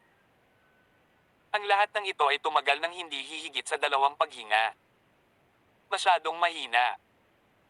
Napabuntong hininga si Huang Xiaolong habang inihagis ang tuyong bangkay sa gilid, tinitingnan ng iba pang mga disipulo. Ang mga mukha ng nakapaligid na mga disipulo ay naging abo-abo. Lahat sila ay tumalikod para tumakas, kasama na si Wang Dongcheng. Ang mga labi ni Huang Xiaolong ay nakakurba sa isang panunuya, masyadong tamad na abalahin ang mga taong ito na wala sa pasukan sa isang kisap mata. Hanggang sa mawala si Huang Xiaolong sa pasukan, ang mga nakaligtas na disipulo ay hindi nang ahas na lumapit. May isang alagad na asar na sa kanyang pantalon. Pagkaraan ng mahabang panahon, ang mga disipulong ito ay naglakas loob na lumapit, ngunit sa pagtingin sa tuyong bangkay ng disipulong Yellow Family na iyon, ang kanilang mga mukha ay namutla. Tawag. I-prick. I-click. I-subscribe kwentong nobela. Hindi magagapi. Tagalog Translator, Andy Dors, Kabanata 866. Paghahanap ng Lightning God's Cultivation Dwelling. Matapos dumaan sa pasukan, si Huang Xiaolong ay pumili ng direksyon at mabilis na nauna. Sa loob ng tirahan ng cultivation ng Lightning God, may mga makapal na elemento ng kidlat na kahawig ng mga dragon sa baha saan man siya tumingin. Ang mga dragon flood na ito ng kidlat ay nagtataglay na ng isang tiyak na antas ng kamalayan at katalinuhan, kaya't nagkusas silang salakayin ang sinumang nanghihimasok. Sa pagharap sa umaataking mga dragon flood na ito, hindi sila itinaboy o itinaboy ni Huang Xiaolong. Sa halip, isinaaktibo niya ang kanyang Archdevil Supreme Godhead na lumalamon na kapangyarihan, nilalamon ang lahat ng mga elemento ng kidlat na dumarating sa kanya. Ang mga dragon flood na ito ay umiral sa espasyong ito sa loob ng hindi mabilang na milenyo at malamang na sumisipsip ng ilang uri ng mahalagang espiritual na enerhiya na nagbibigay daan sa kanila na magsilang ng kamalayan at katalinuhan. Para sa mga cultivator, sila ay isang mahusay na suplemento. Habang lumilipad siya pasulong sa daan, naramdaman ni Huang Xiaolong na tumataas ang kanyang lakas. Pagkatapos ay ibinaon niya ang kanyang Divine Sense sa kanyang Jade Token at natuklasan na ang kanyang rango ay tumaas sa ika-676 na pwesto pagkatapos niyang patayin ang disipulo ng Yellow Family at makuha ang kalahati ng kanyang na pumasok sa pinakamataas na 700. Ang bilis ng pagsulong na ito ay medyo nakakatakot. Hindi dapat kalimutan na si Huang Xiaolong ay naka-advance pa lang sa High God Realm nang umalis siya sa lambak, at ang kanyang ranking ay bumagsak sa ika-669 na lugar. Samantalang ngayon, makalipas ang halos isang araw, umakyat na siya sa pinakamataas na 700. Halos 300 rango sa isang araw. Ang Divine Sense ni Huang Xiaolong ay umatras mula sa Jade Token, nagmumuni-muni, dahil may disipulo ng Yellow Family sa grupo na nagbabantay sa pasukan, kung gayon si Yellow Tianfeng ay malamang na pumasok sa espasyo ng Lightning God na ito. Gayunpaman, ang mahalagang bagay sa sandaling ito ay ang paghahanap at ang pagkontrol dito sa gitnang pormasayo ng lugar, ang paghahanap kay Yellow Tianfeng ay pangalawa lamang. Si Huang Xiaolong ay lumilipad pasulong nang bigla siyang huminto. Sa isang kisap mata, lumitaw siya sa itaas ng isang maliit na lambak na talagang mukhang isang maluwang na bangin. Ang bangin na ito ay matatagpuan sa pagitan ng dalawang taluktok ng bundok na nakatago sa view. Lalo pat makitid at maliit, madaling makaligtaan kapag lumilipad sa himpapawid. Para naman kay Huang Xiaolong, nakaramdam siya ng kakaibang pagbabago ng enerhiya mula sa direksyong ito, kaya nahanap niya ang nakatagong bangin na ito. Lumulutang pababa, lahat ng nasa ibaba ay pumasok sa kanyang paningin sa isang sulyap, at ang kanyang atensyon ay naakit ng isang tangkay ng kawayan na mahigit 3 metro ang taas na tumutubo mula sa dingding ng bundok. Ang tangkay ng kawayan na ito ay kasing kapal ng braso ng isang nasa hustong gulang, ganap na lila ang kulay. Mayroong talagang mga globo ng dark violet lightning energy na umaaligid sa paligid nito. Ang mga globo ng enerhiya ng kidlat na ito ay iba kaysa sa iba pang enerhiya ng kidlat sa paligid, mas animated at tiyak na mas dalisay, para bang ang bawat globo ng kidlat ay may naninirahan sa loob. Isang ideya ang pumasok sa isipan ni Huang Xiaolong at nagulat siyang napabulalas, ito ang Purple Lightning Divine Bamboo. Noong hinahanap ni Huang Xiaolong ang 4 na banal na apoy, nabasa niya ang isang tala sa isang libro mula sa Vermilion Bird Institute's library tungkol sa Purple Lighting Divine Bamboo na ito. Ang kawayan na ito ay ipinanganak mula sa isang malaking akumulasyon ng natural na kidlat, lumalaki ng 1 metro bawat milyong taon. Ang Purple Lightning Divine Bamboo na ito sa kanyang harapan ay bahagyang higit sa 3 metro ang taas, na nagpapakita na ito ay hindi bababa sa 3 milyong taong gulang. Sa pag-iisip nito, natuwa si Huang Xiaolong sa kanyang nahanap. Ang Purple Lightning Divine Bamboo ay isang napakatibay na material, perpekto para sa pagpino ng mga banal na artifact. Kahit na ang Mulberry Sword na ibinigay sa kanya ng kanyang Master Feng Yang ay possible, sa kasalukuyang Huang Xiaolong, ito ay naging hindi sapat. Pinlano na niyang palakasin ang kanyang Mulberry Sword at iba pang sandata kapag bumalik siya sa Martial Spirit World. Ngayon, sa pagdaragdag ng Purple Lightning Divine Bamboo na ito, ang kapangyarihan ng Mulberry Sword ay mapapahusay sa isang kamangha-manghang antas. Gayunpaman, hindi siya nagmamadaling kolektahin ang Purple Lightning Divine Bamboo. Sa halip, napagmasdan niya ang madilim na violet na mga globo ng kidlat na umaaligid sa paligid nito. Ang mga dark violet sphere na ito ay nabuo mula sa natural na puwersa ng kidlat na ibinubugay ng Purple Lightning Divine Bamboo, at ang bawat globo ng kidlat ay maihahambing sa isang 3 milyong taong gulang na damo. At narito, 15 sila. Hindi na nag-alinlangan, ang Archdevil Supreme Godhead ni Huang Xiaolong ay umikot, naglabas ng isang lumalamon na kapangyarihan na naging sanhi ng 15 dark violet lightning spheres na sumugod sa katawan ni Huang Xiaolong na parabang sila ay pumila, na naging God Force. Kahit si Huang Xiaolong ay hindi matansya kung gaano karaming beses na mas mabilis ang kanyang kasalukuyang bilis ng pagpino pagkatapos makapasok sa High God Realm at pagsamahin ang 3 Supreme Rank Godheads. Masasabing walang pagmamalabas na kahit na ang mga lumang ninuno ng 10th Order High God Realm na hindi na nagpakita sa publiko ay hindi makakalaban sa bilis ng pagpino ni Huang Xiaolong.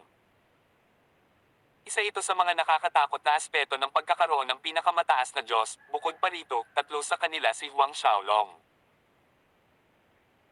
Matapos masipsip ang enerhiya mula sa 15 globo ng kidlat, naramdaman ni Huang Xiaolong ang pagtaas ng kanyang lakas ng Diyos, na nagtulak sa kanya palapit sa pinakamataas na kalagitnaan ng Second Order High God Realm. Kahit papaano, hindi siya nakaimik dahil sa resultang ito. Kahit na isang araw lang ang lumipas, kahit na siya ay hindi na mabilang kung gaano karaming kidlat na puwersa ng mga hayop ang napino niya habang nasa daan, hindi nakakalimutan na ang asensya ng dugo at God Force ng disipulo ng Yellow Family Late Second Order High God Realm. At ngayon, kahit na matapos pinuhin ang 15 globo ng kidlat na maihahambing sa 3 milyong taong gulang na mga halamang gamot, hindi pa niya naaabot ang rurok sa kalagitnaan ng Second Order High God Realm. Bigyan ng isa pang tao ng kaparehong dami ng enerhiya na napino niya sa isang araw na ito at makakalusot na sila sa Third Order High God Realm. Ang kanyang 3 kataas-taasang Diyos ay katulad ng 3 napakalalim na hukay. Bahagyang naghinala si Huang Xiaolong na kahit na pinuhin niya ang 10,000 Diyos ng langit at 10,000 tangkay ng 3 milyong taong gulang na mga halamang gamot sa ngayon, maaaring hindi pa rin siya makasulong sa Third Order High God Realm. 10,000 mga Diyos ng langit na Diyos. 10,000 tangkay ng 3 milyong taong gulang na damo. Ang pag-iisip pa lang nito ay sumasakit na ang ulo ni Huang Xiaolong, saan siya makakahanap ng napakaraming Godheads at 3 milyong taong gulang na mga halamang gamot.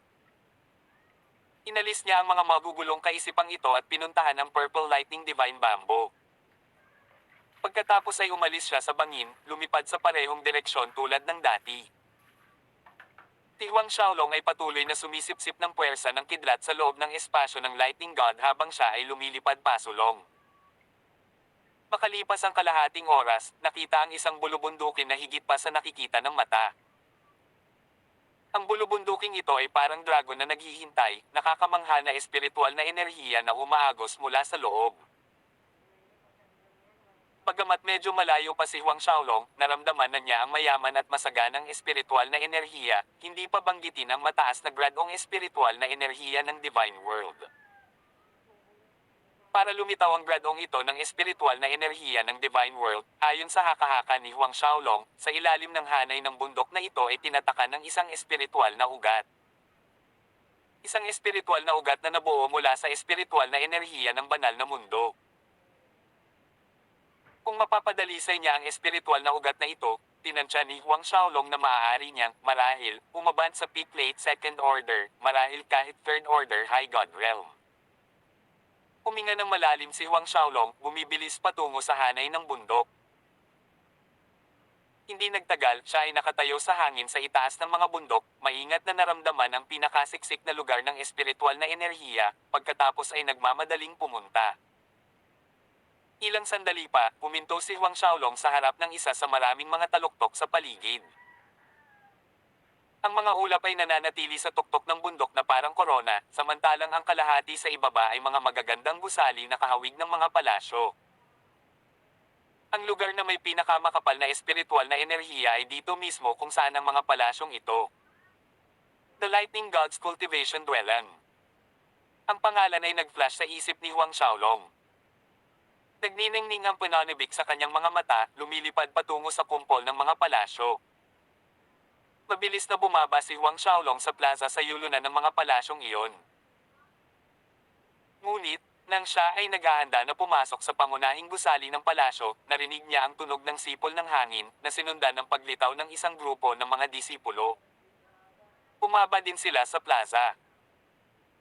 Ang grupong ito ng disipulo ay binubuo ng 10 tao, at sila ay walang iba kundi ang mga disipulo ng Yellow Family. Nang makababa na sila, tuwang-tuwa ang isa sa mga disipulo ng pamilya Yellow habang nakatitig sa kumpol ng mga palasyo sa paligid, nag-uutos, "Dali, magpadala ng mensahe kay Kuya Tianfeng at sa iba pa, sabihin sa kanila na natagpuan na natin ang tahanan ng Lightning God." Ang iba pang mga disipulo ay may nasasabik na mga ekspresyon sa kanilang mga mukha, bawat isa sa kanila ay naglalabas ng kanilang komunikasyon talisman upang ipaalam kay Yellow Tianfeng at iba pang mga disipulo ng pamilya. Tawag. I-prick. I-click. I-subscribe kwentong nobela. Hindi magagapi. Tagalog Translator, Andy Dorst, Kabanata 867. Nagpalakpakan ng malakas. Matapos ang mga disipulo ng pamilyang Yelo na iyon ay tapos na sa paghahatid ng mensahe kay Yelo Tianfeng at iba pang mga disipulo ng pamilya, napansin nilang may kasama sila. Huang Xiaolong. Ang pinuno ng grupo ng Yellow Family ay nabigla nang makita niya ang mukha ng tao. Nagulat siya, na-excite, tapos lumimangot ang mukha niya. "We searched high and low for you. Who would have thought we'd find you here?" Huang Xiaolong Huang Xiaolong, binabaliwala mo ang daan patungo sa langit at tumakbo patungo sa gates of hell. Tingnan natin kung paano ka makakataka sa pagkakataong ito. Ganoon ba? Si Huang Xiaolong ay sumagot, direkta at walang malasakit. Nang mapanood ang kawalang interes ni Huang Xiaolong, ang pinuno ng grupo ng Yellow Family ay ngumisi, marahil ay ignorante ka pa rin. Ang ating Kuya Yellow Tianfeng at Kuya Yellow Wei ay darating dito sa lalong madaling panahon, kasama ang iba pa. Isang tawa ang narinig mula sa bibig ni Huang Xiaolong sa pananakot ng disipulong Yellow Family. Tamang-tama ito sa kanya, kaya niyang harapin ang mga ito ng sabay-sabay, nailigtas siya sa problema sa paghahanap sa kanila kahit saan. Kaya naman, kayang maghintay ni Huang Xiaolong. Nakatayo siya roon habang nakapulupot ang mga kamay sa likod niya, naghihintay na dumating si Yellow Tianfeng at ang iba pang mga disipulo ng Yellow Family. Ang kasalukuyang mga disipulo ng Yellow Family ay lihim na nakahinga nang maluwag nang makita nilang hindi tatakbo si Huang Xiaolong. Alam ng 10 sa kanila ang lakas ni Huang Xiaolong na maihahambing sa isang peak mid-third order High God Realm Master. Kung pinili niyang tumakbo, wala ni isa man sa kanila ang makakapagpaantala sa kanya. Gayunpaman, ang pangungutya ng pinuno ng grupo ay naging mas malalim. Dahil ang Huang Xiaolong na ito ay tahasang naghihintay ng kamatayan, matutupad nila ang kanyang hiling sa ilang sandali. Makalipas ang mga 10 minuto. Ang mga tunog ng malakas na hangin ay nagmumula sa malayo habang ang isang grupo ng mga disipulo ng Yellow Family ay lumipad patungo sa plaza ng napakabilis. Nang makita ng mga alagad sa liwasan ng grupong ito, kitang-kita ang kagalakan sa kanilang mga mukha. Ang pinuno ng grupong ito ay walang iba kundi ang taong malapit ng tumuntong sa Peak Late Third Order High God Realm, si Yellow Wei. Umaba si Yellow Wei sa plaza. Ang kanyang matalim na tingin ay mabilis na nagwala sa paligid ng plaza at nakita si Huang Xiaolong na nakatayo doon, kalmado at walang pakialam, habang nasa likod ang kanyang mga kamay. Natigilan si Yellow Wei. Ang unang batch ng Yeli family disciples na dumating ay nagmamadaling batiin si Yellowwei, at ang kanilang group leader ay agad na nagprotesta, "Kuya Yellowwei, itong si Huang Xiaolong ay talagang masyadong mayabang, hindi inilalagay ang aming pamilya sa kanyang mga mata. Dapat ba natin siyang turuan ng leksyon ngayon?" Kumunat ang noo ni Yellowwei na kumunat ang noo, sumagot sa solemneng boses, "Huwag magmadali, magpapasya tayo pagkatapos dumating si Kuya Yellow Tianfeng." Nagulat ang pinuno ng unang grupo sa sagot ni Yellowwei, ngunit hindi siya tumutol. Tinapunan ng matalim na tingin si Huang Xiaolong, sinabi niya, "Kung gayon, hahayaan nating mabuhay ang punk na ito ng ilang minuto pa." Hindi nagtagal, dumating ang isa pang grupo sa plaza, ang kanilang pinuno ay walang iba kundi si Yellow Tianfeng mismo. Gayunpaman, sinamahan siya ng ilang mga alagad ng pamilya Beitang. May isang matapang na disipulo ng pamilyang Beitang na lumipad sa tabi ni Yellow Tianfeng, ang aura na nagmumula sa kanyang katawan ay hindi nawawala ni Yellow Tianfeng. Ang taong ito ay walang iba kundi ang pinakakilala at pinakadakilang henyo ng pamilyang Beitang sa nakalipas na 10 milyong taon, na umabot sa peak late Third Order High God Realm sa loob ng mahigit 1,700 taon. Siya si Beitang Wuji. Sa kasalukuyan, ang rango ni Beitang Wuji ay bahagyang mas mababa kay Yellow Tianfeng, sa ika-16 na pwesto. Kuya Tianfeng. Si Yellowwei at ang iba pang mga disipulo ng Yellow family ay nasa sabik nang makita siyang dumating. Bahagyang tumango si Yellow Tianfeng sa kanila bago tumingin kay Huang Xiaolong. Mid-second order High God Realm. Nakatayo sa tabi ni Yellow Tianfeng, nakita ni Beitang Wuji ang paglilinang ni Huang Xiaolong sa isang sulyap, natatawa ng may pang-aalipusta, "Yellow Tianfeng, ang ganitong uri ng maliit na hipon ay kailangan mong alagaan ito ng personal." Hindi niya pinansin ang pangungutya ni Beitang Wuji, lumakad papunta kay Huang Xiaolong. Ang momentum ni Yellow Tianfeng ay tumataas sa bawat hakbang at ang kanyang mahabang sibat ay lumitaw sa kanyang kamay, ang kanyang tingin ay nanlalamig, "Mid-second order High God Realm, ito ang iyong tunay na lakas, tama ba?" Hindi nakapagtataka na sina Yellow Zin, Yellow at Yellow Zuan ay namatay sa iyong kamay. Pero, may iba pa akong curious, hindi mo talaga sinusubukang tumakbo. Dahil hindi mo sinubukang tumakbo, ito ba ay dahil alam mong hindi ka makakatakas, at sa makatuwid, ang mas magandang opsyon ay hintayin ako dito at umaasa kang mapalad na manalo laban sa akin. Ang dulo ng mahabang sibat ni Yellow Tianfeng ay nakatutok sa mukha ni Huang Xiaolong, ngunit nang papaalisin na sana niya si Huang Xiaolong, sumingit si Yellowwei, "Kuya Yellow, baka ako muna ang magsimula." Nag-isip sandali si Yellow Tianfeng bago sumang-ayon, "Sige, pero huwag mo pa siyang patayin, gusto ko pa ring baliin ang bawat buto sa kanyang katawan at balatan siyang buhay." Tiniyak siya ni Yellowwei, "Huwag kang mag-alala, Kuya Tianfeng." Pagkatapos ay nilapitan niya si Huang Xiaolong na may hawak na longsword. Nang marinig ang pag-uusap na ito ng dalawa, umiling si Huang Xiaolong, isang mahinang ngiti sa kanyang mga labi, "Hindi mo na kailangang gawing napakagulo, pareho kayong maaaring umatake ng magkasama, o lahat ng mga disipulo ng Yellow family ay maaaring umatake ng magkasama, iyon ay magliligtas sa akin. Ang hirap sundan ka ng isa-isa." Ang mga salita ni Huang Xiaolong ay nagpagalit sa lahat ng naruroon ng mga disipulo ng Yellow family. "Punk, naghahanap ka ng kamatayan. Ako lang ay sapat na para patayin ang punk na ito." Isang maagang Third Order High God Realm na disipulo ang sumigaw sa galit.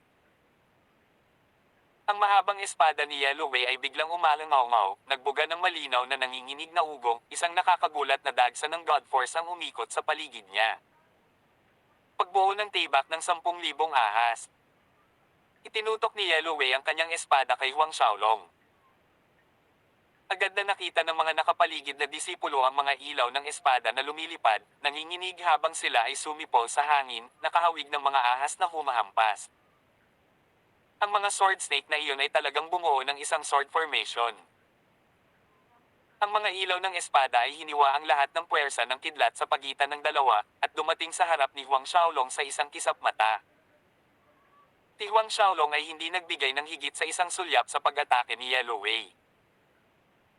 Ibinigay lang niya ang isang casual na pagpitik ng kanyang kamay, katulad ng pagtanggal ng nakakainis na langaw. Bago ang nanunood ng mga alagad ng Yellow at Betang families, ang snake sword formation na iyon na tila maaaring maghiwa-hiwa ng lahat ng bagay sa landas nito ay biglang naghiwalay, na parang isang higanting kamay ang humampas dito. Samantalang si Yellowway, ang shockwave mula sa impact ay nagpagulong-gulong sa kanya hanggang sa gilid ng plaza bago niya pilit na pinatatag ang sarili. Pilugan na gulat ng mga mata ang maraming nanonood sa nangyari. Natalo si Yellowway, na malapit ng umabad sa peak late third order High God Realm. Isang galaw. Maging si Betang Wuji ay nabigla. Ang mga tingin ni Huang Xiaolong ay dumaan kay Yellow Tianfeng at sa mga disipulo ng Yellow family. Ang kanyang boses ay walang pakialam na malamig. Nasabi ko na, ang karamihan sa inyo ay dapat na sama-samang umatake. Ito ay magliligtas sa akin sa hirap na pagdaranan kayo ng isa-isa. Ang ekspresyon ni Yellow Tianfeng ay sobrang malungkot, ngunit huminga siya ng malalim at kinalma ang sarili. Pagkatapos ay muling itinuro niya si Huang Xiaolong na may mahabang sibat sa kanyang kamay, malamig at walang awa. Aaminin ko na mayroon kang lakas na maging kalaban ko, gayunpaman, ako lamang ay higit pa sa sapat upang patayin ka. Huwag kang mag-alala, sisiguraduhin kong mamamatay ka sa ilalim ng aking kakayahan sa sibat. Gagamitin ko ang aking pinakamalakas na pag-atake na kahit na ang isang karaniwang unang bahagi ng Fourth Order High God Realm ay hindi makayanan. Sana, kayanin mo. Yellow Tianfeng ay sumigaw, ang kanyang boses ay nanginginig sa hangin na parang kulog habang siya ay sumugod pasulong, katulad ng isang nakalubog na dragon na lumilipad palabas mula sa ilalim ng dagat. Ang mahabang sibat sa kanyang kamay ay umungol kay Huang Xiaolong. Pagpatay sa Diyos, pagpuksa sa 10,000 Diyos. Sa isang kisap mata, ang sibat ni Yellow Tianfeng ay tumusok ng 10,000 beses. Hindi isa pa, hindi isa kulang. Ang bawat ulos ng kanyang sibat ay nagpapalapot ng nakakatakot na spear chi na pumupuno sa paligid, na tila kayang sirain ang lahat ng humahadlang. Ito ang metal element God Force na itinago ni Yellow Tianfeng sa kanyang sibat. Ang metal element God Force ay may pinakamataas na kapangyarihan sa pag-atake kumpara sa tubig, apoy, lupa, at kahoy sa gitna ng 5 elemento. Bukod dito, ang spear technique ni Yellow Tianfeng ay isang makapangyarihang sinaunang pamamaraan. Sa sandaling umatake si Yellow Tianfeng, ang airspace sa itaas ng parisukat ay puno ng maliliit na black hole. Ang pag-atake ni Yellow Tianfeng ay 10 beses na mas malakas kaysa kay Yellowway. Ang Killing God, Extermination of 10,000 Gods, technique ay masyadong mabilis, napakabilis na tila hindi napigilan ni Huang Xiaolong sa oras. 10,000 saksak lahat ay damapo sa kanyang katawan. Nang makita ito, gama ng loob ni Yellow Tianfeng. Ang nakapaligid na mga disipulo ng Yellow family ay pawang nagpalakpakan ng malakas na may nakangisi na mga ngiti. Tawag. I-prick. I-click. I-subscribe kwentong nobela. Hindi magagapi. Tagalog Translator, Andy Dors, Kabanata 868. Ang sentro ng atensyon. Ang dumadagindong na tagay na nagmumula sa nakapalibot na mga disipulo ng Yellow family ay biglang huminto habang sila ay tulala na nakatingin sa direksyon ni Huang Xiaolong, ang kanilang mga mukha ay puno ng pangamba.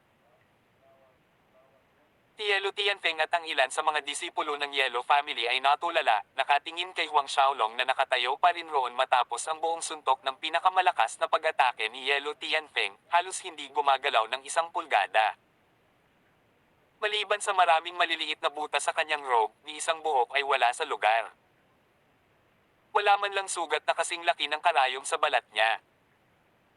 Ang mga disipulo ng pamilya Betang ay nabigla nang makitang hindi nasaktan si Huang Xiaolong.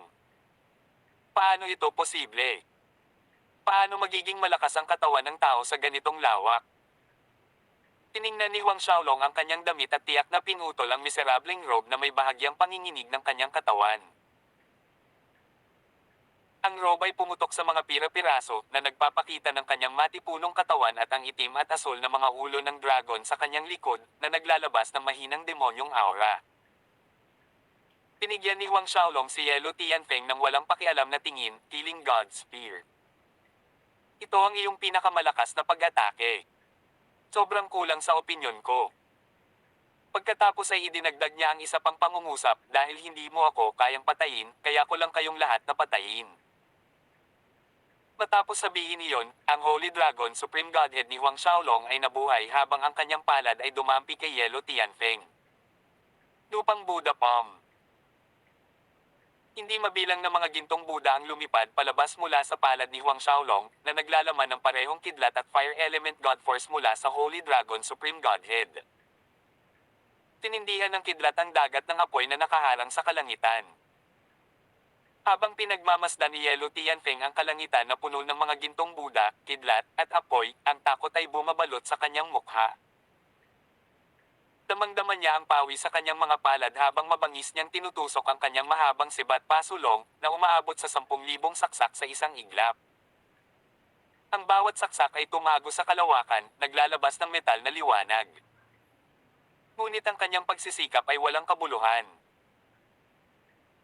Bago ang milyon-milyong gintong Buddha, pati na ang kidlat at fire element God Force mula sa isang Supreme Godhead, ang Killing God, 10,000 Gods Extermination, ni Yellow Tianfeng ay parang isang gamo-gamo na lumilipad patungo sa apoy, nasunog at naging abo sa isang iglap.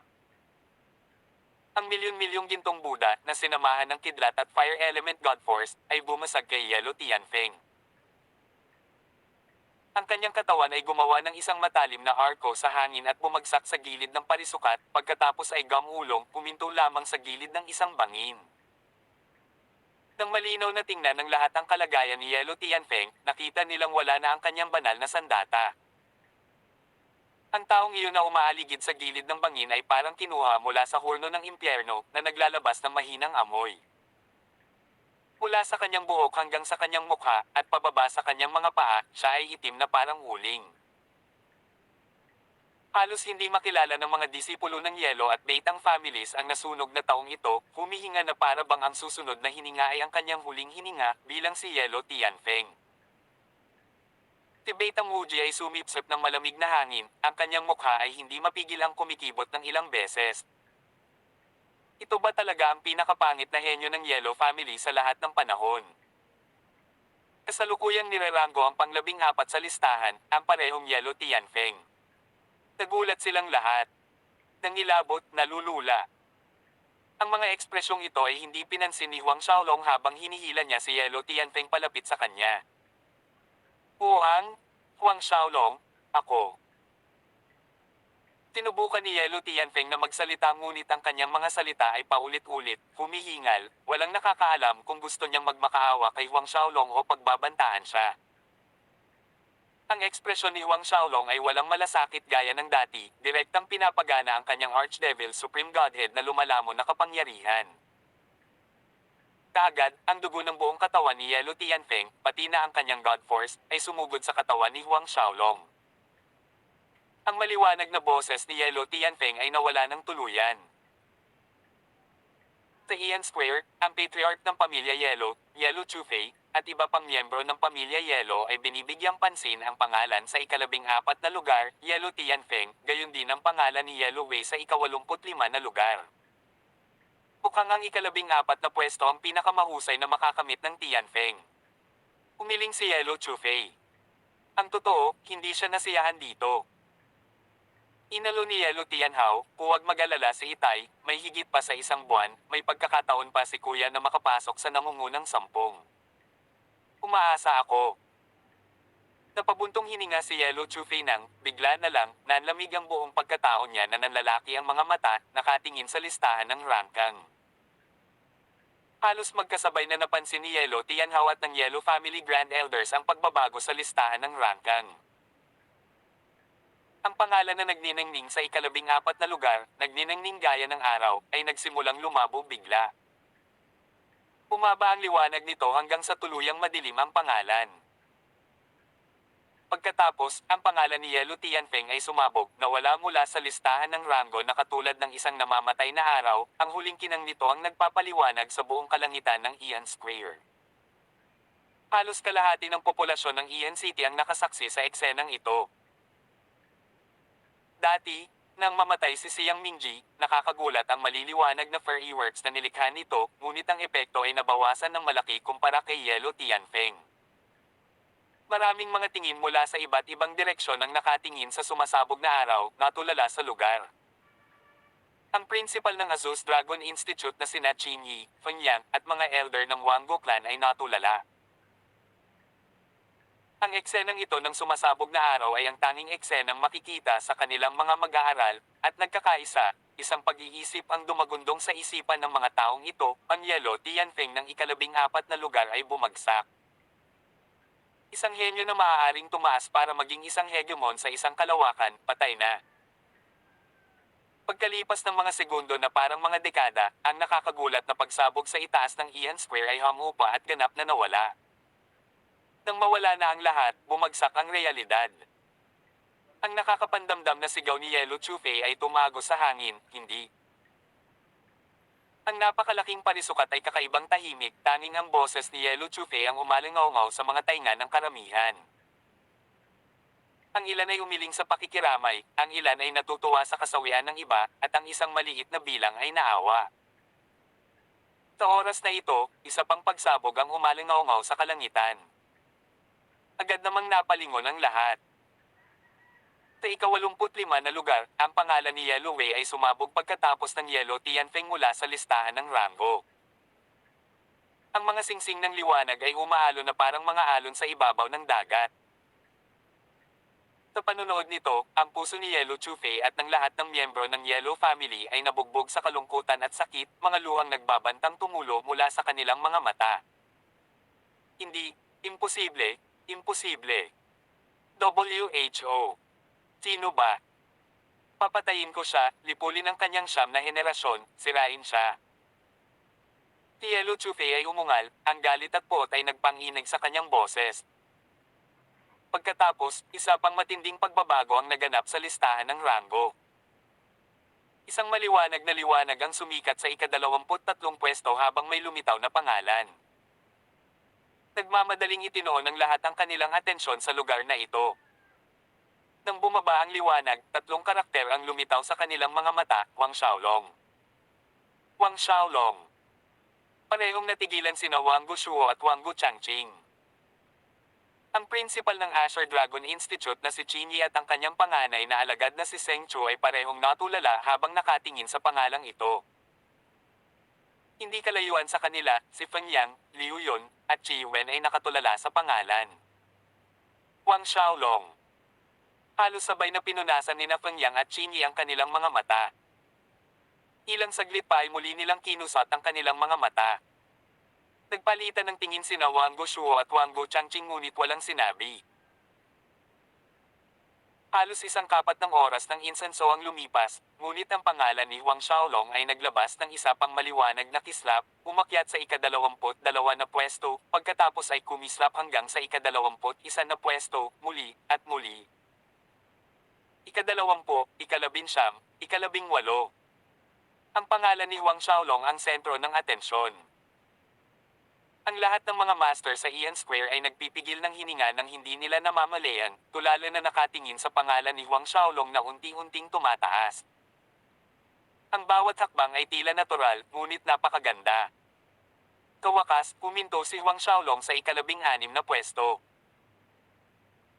Sa loob ng tirahan ng Lightning God Cultivation Space, matapos patayin sina Yellow Tianfeng, Yellow Wei, at lahat ng mga disipulo ng Yellow family, mabilis niyang napansin na ang kanyang rango ay tumaas sa ika-16 na pwesto, sa ibaba lamang ng Beitang Wuji. Sa pagkamatay ni Yellow Tianfeng, itinulak si Beitang Wuji sa ika-15 na pwesto. Matapos makuha ang dugo at puwersa ng Diyos ng lahat ng Yellow family disciples, sa wakas ay umaban si Wang Xiaolong sa peak mid-second order High God Realm, malapit nang masira sa late second order High God Realm. Ika-16. Ang divine sense ni Wang Xiaolong ay lumabas sa Jade Token, pagkatapos ay nahulog ang kanyang tingin kay Beitang Wuji. Nang makita ni Wang Xiaolong na ginawang mga tuyong bangkay ang lahat ng mga disipulo ng pamilya Yellow, si Beitang Wuji ay malapit nang umihi sa kanyang pantalon. Nang makita niya si Wang Xiaolong na nakatingin sa kanya, ang katawan ni Beitang Wuji ay nanginginig ng hindi mapigilan. Tawag. I-prick. I-click. I-subscribe kwentong nobela. Hindi magagapi. Tagalog Translator, Andy Dors, Kabanata 869. Pagpasok sa top 10. Kung papatayin kita, sa tingin mo gaano kataas ang ranking ko? Biglang nagtanong si Huang Xiaolong na may nakakatakot na ngiti sa kanyang mukha. Si Huang Xiaolong ay kasalukuyang ika-15, habang si Beitang Wuji ay nasa ika-15 pwesto. Ang mga punto ng mga disipulo sa itaas nila sa ika-14, ika-13, at ika-12 na lugar ay hindi mas mataas kaysa sa kanila. Kung pinatay ni Huang Xiaolong si Beitang Wuji at natanggap ang kalahati ng kanyang naipon na puntos, tiyak na lalampas ang kanyang mga puntos sa mga disipulo sa ika-14, ika-13, at ika-12 na pwesto. May pagkakataon pa nga na makapasok siya sa top 10. Nang marinig ito, naramdaman ni Beitang Wuji ang paglamig ng kanyang dugo, isang takot na hindi pa niya naramdaman noon ay damhaikit sa kanyang puso. Ang iba pang mga disipulo ng Beitang family ay namutla, labis na natakot, ang ilan sa kanila ay nakaluhod na at nagmamakaawa kay Huang Xiaolong na iligtas sila. Bagamat kakaunti lamang ang mga disipulo ng pamilya Beitang sa plaza, mayroon pa ring 13 sa kanila. Ang mga disipulong ito ng pamilyang Beitang ay maaaring ituring na mas mahuhusay na talento sa lahat ng mga disipulo ng pamilyang Beitang na lumalahok sa torneo, karamihan sa kanila ay nakalusot sa late second order High God Realm at higit pa. Posibleng iligtas ang iyong buhay kung lahat kayo ay magpapasakop sa akin. Habang sinusulyapan ni Huang Xiaolong ang mga disipulo ng pamilyang Beitang na nakaluhod sa plaza, isang ideya ang pumasok sa kanyang isipan, at sinabi niya ang kanyang kalagayan, ibaba ang harang sa iyong mga dagat ng kaluluwa, tatakpan kita ng marka ng aking kaluluwa. Gayunpaman, kahit na may isa sa inyo na ayaw, papatayin ko kayong lahat. Si Beitang Wuji at ang iba pang 12 disipulo ay pawang mga pangunahing disipulo ng pamilyang Beitang, at sapat na sila para kontrolin ang malaking bahagi ng kabuuang kapangyarihan ng pamilya Beitang.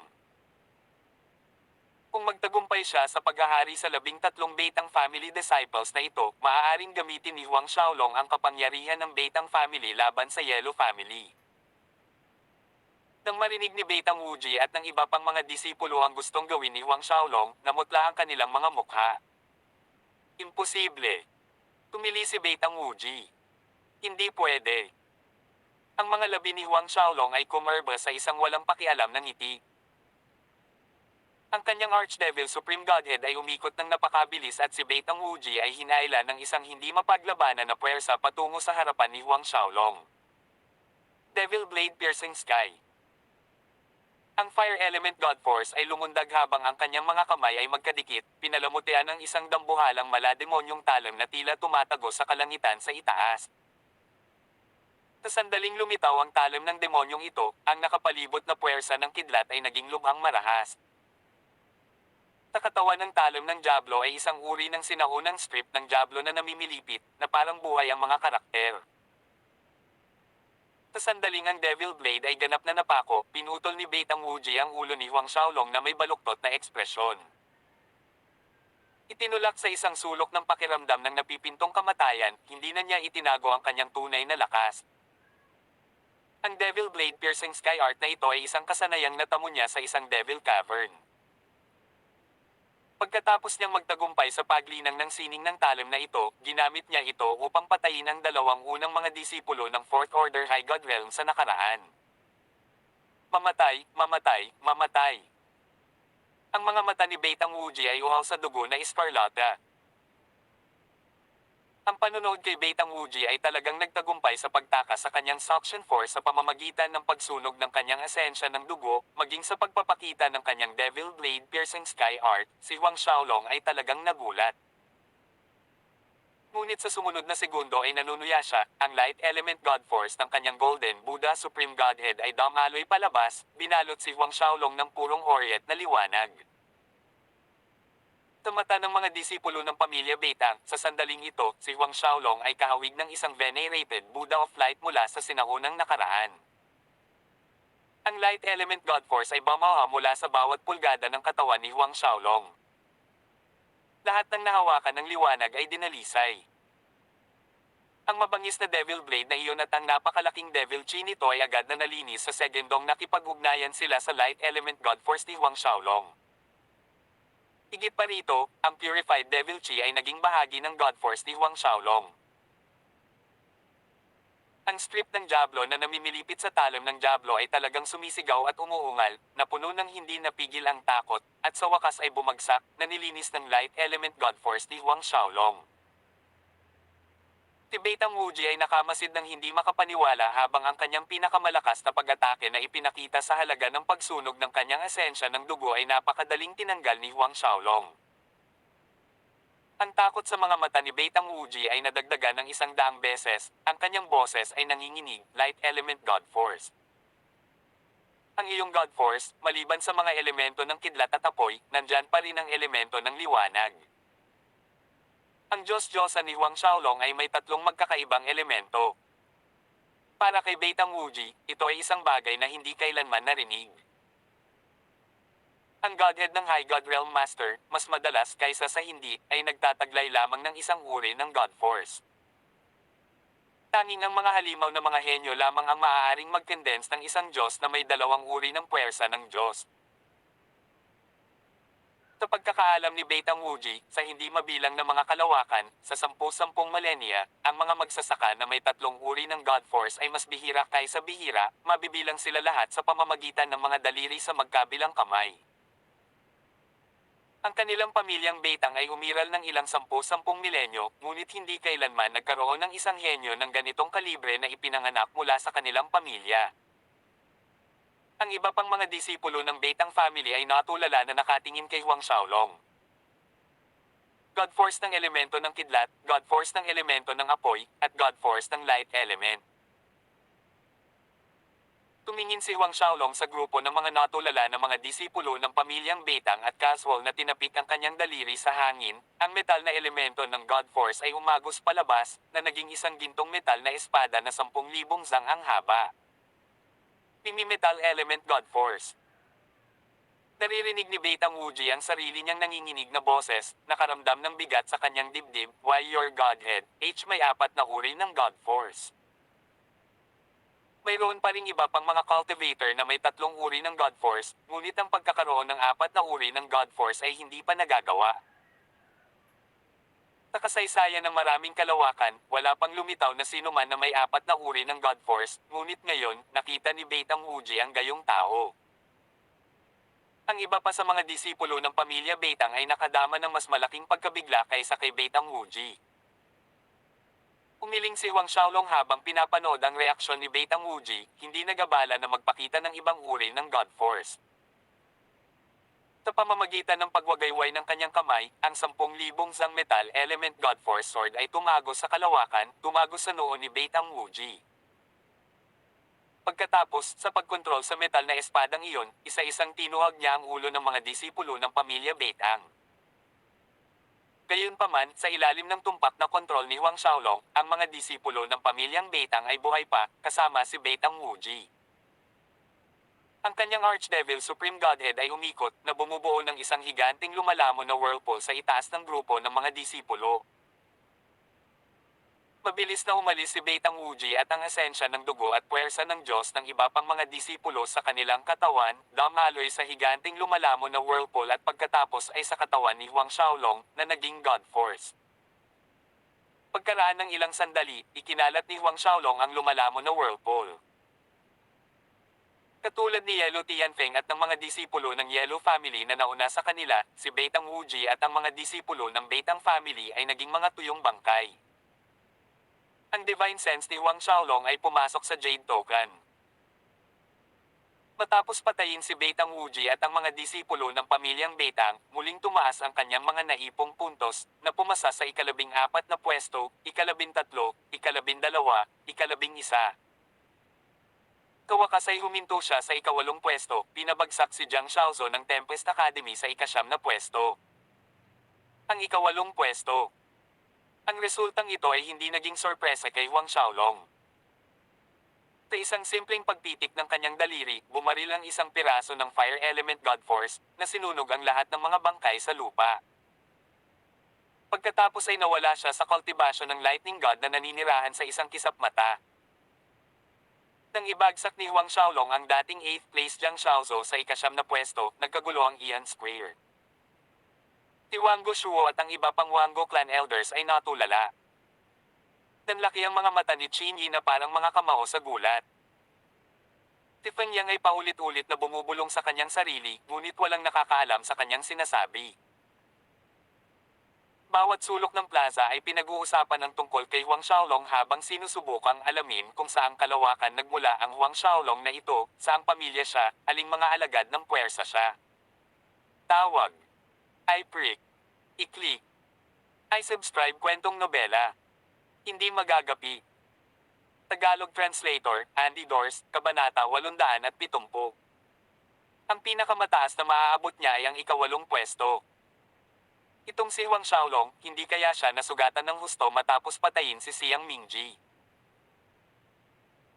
Kawakas ay bamulong si Wang Gushuo pagkatapos ng mahabang katahimikan habang nakatingin sa ika-8 na lugar sa listahan ng rankang, kung saan ang tatlong karakter na Wang Xiaolong ay nagliliwanag na parang araw sa tanghali.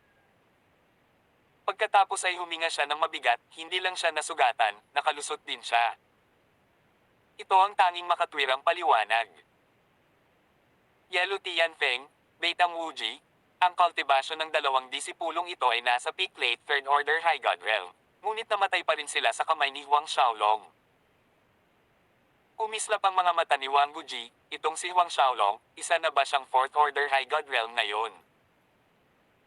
Maaaring siya ay isang peak late Third Order High God Realm noong pinatay niya si Xiang Mingji, at pagkatapos ay nakapasok siya sa Fourth Order mamaya. Peak late Third Order High God Realm. Umiling si Wang Gushuo, hindi pwede. Kung siya ay talagang isang peak late Third Order High God Realm noon, imposibleng hindi malaman ang bagay na ito noong sinusuri siya sa proseso ng pagpaparehistro. Hindi malay ni Wang Guyuan na sumimangot, kung hindi siya Fourth Order High God Realm, paano niya mapapatay sina Yellow Tianfeng at Beitang Wuji? Nabulunan si Wang Gushuo, hindi alam ang sagot sa tanong na iyon. Natahimik din ang ibang mga elder. Ang Huang Xiaolong na ito ay talagang nagbigay sa lahat ng hindi inaasahang sorpresa. Maya-maya, nagsalita si Wang Guchangqing, binasag ang katahimikan, may natitira pang isang buwan para sa tournament, iniisip ko kung ano ang magiging huling resulta niya. Mataimtim na sinabi ni Wang Guji, sa aking palagay, ang pinakamataas na maaari niyang makamit ay ang kanyang kasalukuyang rango, ang ika-8 na pwesto. Sa katunayan, may posibilidad pa rin na siya ay masipin muli ng ika-9 na pwesto na si Jiang Xiaozo o si Jian Shi ng ika-10 pwesto. Huwag nating kalimutan na ang ika-11 na ranggo na si Lu Dongwei ay maaaring umakyat muli sa nangungunang 10. May posibilidad na iyon. Sina Jiang Xiaozo, Jian Shi, at Lu Dongwei ay nakarating sa Fourth Order High God Realm sa loob ng mahabang panahon, samantalang ang Huang Xiaolong na ito ay nakalusot pa lamang sa Fourth Order, halos hindi pinagsasama-sama ang kanyang bagong cultivation level. Ang pagpapanatili ng posisyon sa top 10 ay magiging mahirap para sa kanya. Sumang-ayon si Wang Guyuan, tumango. Ang ibang Wango clan elders ay tumango din bilang pagsang-ayon sa pagsusuri ni Wang Guyuan. Parehong nanahimik sina Wang Gushuo at Wang Guchangqing. Sa personal, naramdaman nilang dalawa na ang ika-8 pwesto ay hindi ang pinakamahusay na tagumpay ni Huang Xiaolong, may posibilidad na makapasok ang batang ito sa nangungunang 5. Hindi alam kung bakit, biglang sumagi sa isip ni Wang Gushuo ang eksena ng isang itim na buhok na binata na nagpadala ng late First Order High God Realm na lumilipad ng isang galaw habang nagpaparehistro. Yung batang itim ang buhok ba ang parehong Huang Xiaolong sa listahan? Habang nag-flash sa kanyang isipan ng ideya, umiling si Wang Gushuo, pinagtatalunan ang kanyang sarili, hindi maaaring ang dalawa ay iisang tao. Paano magiging posible para sa isang Perfection Peak Late 10th Order God Realm na patayin sina Xiang Mingji, Yellow Tianfeng, Beitang Wuji, at ang mataas na antas ng iba pang mga disipulo? Habang ang malaking pulutong sa Ian Square ay puno ng mga pag-uusap tungkol kay Huang Xiaolong, ang mga disipulo sa umaapaw na Lightning World sa wakas ay napansin ang malaking pagkakataon sa rango at walang alinlangan na nagulat sila. Mula sa simula ng paligsahan hanggang ngayon, wala pang 2 buwan ang natitira, ang nangungunang 10 rango ay palaging monopolyo ng mga disipulo ng Fourth Order High God Realm. Ngunit ngayon, bigla na lang, itong si Huang Xiaolong ay tumalon ng wala sa oras, na pumasok sa nangungunang sampung. Paano niya ito nagawa, biglang sumulpot sa 8th spot. Naghinala pa ang mga alagad na hindi nagbigay pansin sa ranking list nitong nakaraang 2 araw na may nangyaring mali sa ranking list. 2 araw na ang nakararaan, ang ranking ni Huang Xiaolong ay nasa 900, ngunit ngayon, bigla na lang siyang nakapasok sa nangungunang sampung, na nakakuha ng numerong 8 pwesto. Ang mga disipulong ito ay halos hindi masisisi sa paghihinala na may mali sa listahan ng ranggo. Sa oras na ito, sa isang patag na kapatagan hindi kalayuan sa kabundukan kung saan matatagpuan ang tirahan ng paglilinang ng Lightning God, isang dalagang nakasuot ng berdeng damit na mukhang maganda sa kabila ng medyo transparent na belo sa kanyang mukha, ay nakuha ang kanyang banal. Kahulugan mula sa token ng Jade. Ang kanyang malapad na kilay ay kumunot sa isang toddling, Huang Xiaolong. Siya nga ba ang pumalit sa batang may bahay na ito? How interesting! Ang magandang babaeng ito ay walang iba kundi ang disipulo ng Tempest Academy na pinisil ni Huang Xiaolong mula sa ika-8 pwesto, si Jiang Xiaozu. Ayon sa mensaheng ipinasa ng ibang mga disipulo ng Tempest Academy sa pamamagitan ng talisman ng komunikasyon, hindi malayo sa unahan ay ang Lightning God Palace. Sabi ni Jiang Xiaozu sa sarili habang nanlalabo siya sa isang kisap mata, nawawala sa direksyon ng bulubundukin. Nakakaalarma na mabilis ang kanyang bilis. Pinagmamasdan siya mula sa malayo, ang kanyang anyo ay tila isang ipoypo ng hindi inaasahang simoy ng hangin. Walang lugar kung saan hindi umiihip ang hangin, binabagtas ang libo-libong li sa isang iglap. Habang papunta si Jiang Xiaozu sa Lightning God Palace, nakatanggap din ang ibang mga disipulo ng katulad na mensahe sa pamamagitan ng communication talisman mula sa kanilang mga kapatid na sekta at nagmadaling pumunta sa Lightning God Palace. Kabilang sa kanila ang isang higanting bola ng apoy na lumilipad sa kalangitan sa isang nakakatakot na bilis patungo sa Lightning God Palace. Ang higanting bolang apoy na ito ay ang pagbabago ng isang matibay na binata. Kanuo ng binatilyong ito ay may marka ng apoy na kahawig ng sinaunang karakter para sa apoy. Habang lumilipad ang binatang ito, kumikinang ang apoy na ito na parang nagninangas na baga. Ang binata na ito ay orihinal na nirerango sa ika-10 pwesto hanggang sa napilitang lumabas si Huang Xiaolong na nagtulak sa kanya sa ika-11 na pwesto. Siya ang Lu Dongwei ng Orthodoxian sect. Nagsilang din ito ng galit ni Lu Dongwei kay Huang Xiaolong. Huang Xiaolong. Gusto ko talagang makita kung gaano ka kikaya para makuha ang ika-8 pwesto. Sana kapag nagkita tayo, kayanin mo ang pure yang fire ko, kung hindi, hehe. Panunuya ni Lu Dongwei. Sa isa sa mga gusali ng Lightning God's Palace, isang binata na nakasuot ng puting brocade na roba ay nagpakita ng isang walang hanggang aura ng luma, habang tinitingnan ang pangalan na lumitaw sa ika-8 na lugar, isang malakas na layunin ng pagpatay ang kumikislap sa kanyang mga mata. Ang gitnang porma sayon ay dapat nasa malapit na lugar.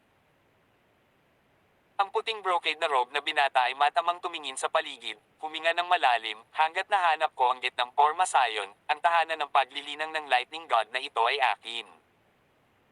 Sa isang kisap mata, wala na ang binata. Hindi alam ni Huang Xiaolong na siya ang naging karaniwang target ng mga disipulo sa nangungunang sampung. Matapos makapasok sa bakuran ng palasyo ay natuklasan niya na, dito, ang kanyang banal na pakiramdam ay pinipigilan. Sa kanyang kasalukuyang lakas, ang kanyang banal na pakiramdam ay maaaring umabot lamang ng 100 zang. Anumang iba pang peak na late third order high God realm disciples, mas malamang kaysa sa hindi, ay hindi maipapahayag ang kanilang divine sense. Ang paghahanap na ito ay nagresulta sa pagkunot ng noo ni Huang Xiaolong, mayroong daan-daang mga gusali ng palasyo sa Lightning God Palace na ito, at kung kailangan niyang hanapin ang lahat ng mga gusaling iyon isa-isa hanggang sa matapos ang tournament, hindi pa rin niya mahahanap ang sentral na porma sayon. Ngunit, walang mas magandang plano si Huang Xiaolong, maaari lamang niyang hanapin ang mga gusali isa-isa. Makalipas ang halos 1 oras, lumitaw si Huang Xiaolong sa harap ng isang hindi kapansin-pansing gusali ng palasyo. Sa pagtingin sa gusaling ito, unti-unting lumiwanag ang mga mata ni Huang Xiaolong. Bagamat ang partikular na gusali ng palasyong ito ay hindi mahalata at maaaring madaling mapansin ng iba, nakita ni Huang Xiaolong ang pagkakaiba sa pagitan ng lugar na ito at ng iba pang mga nahanap niya. Pumasok siya pagdating sa pangunahing bulwagan ng palasyo, pagkatapos ay tumingin sa posteng itinayo sa gitna. Ang halijing ito ay pinalamutian ng hukit ng kidlat na dragon. Dahil sa kanyang mga hinala, gumawa si Huang Xiaolong ng ilang mga tatak ng selyo gamit ang kanyang mga kamay at ipinadala ang mga ito sa mga mata ng kidlat na dragon. Kaagad, nabuhay ang nagiilaw na dragon na naging sanhi ng paglitaw ng mga kidlat sa paligid ng haligi at dumagundong sa bulwagan. Kumalat ang puwersa ng kidlat na parang mga alon na humahampas sa dalampasigan, pinaliguan ng bulwagan ng palasyo sa isang nakasisilaw na liwanag at naging sanhi ng pagbabago sa paligid. Ang hindi mahalata na bulwagan ay sumasalamin sa isang malakristal na liwanag at isang hindi kilalang halimuyak ang pumuno sa bawat sulok ng espasyo. Pagtingin sa itaas, nakita ni Huang Xiaolong ang mga piraso ng buto na kahawig ng translucent na kristal na bato na lumulutang sa itaas ng bulwagan. Ang malakristal na liwanag at ang halimuyak ay nagmula mismo sa mga butong ito. Ito ay, ang mga buto ng isang dragon ng kidlat. Isang boses ang umalangaw mula sa malayo na sinundan ng huni ng rumaragas ang hangin, pagkatapos ay lumitaw ang isang figure sa labas mismo ng gusali ng palasyo. Ito ay figure ng isang payat na binata. Ang kanyang mga daliri ay masyadong mahaba, exuding isang welmong presyon. Mas malakas siya kaysa kina Yellow Tianfeng at Beitang Wuji. Isang disipulo ng Fourth Order High God Realm. Tawag. I-prick. I-click. I-subscribe kwentong nobela. Hanggang dito na lang muna mga masters. Salamat sa pagsubaybay mga lods. Abangan lamang ang kasunod na episode. Nang hindi magagapi. Dito sa ating channel. Kwentong nobela.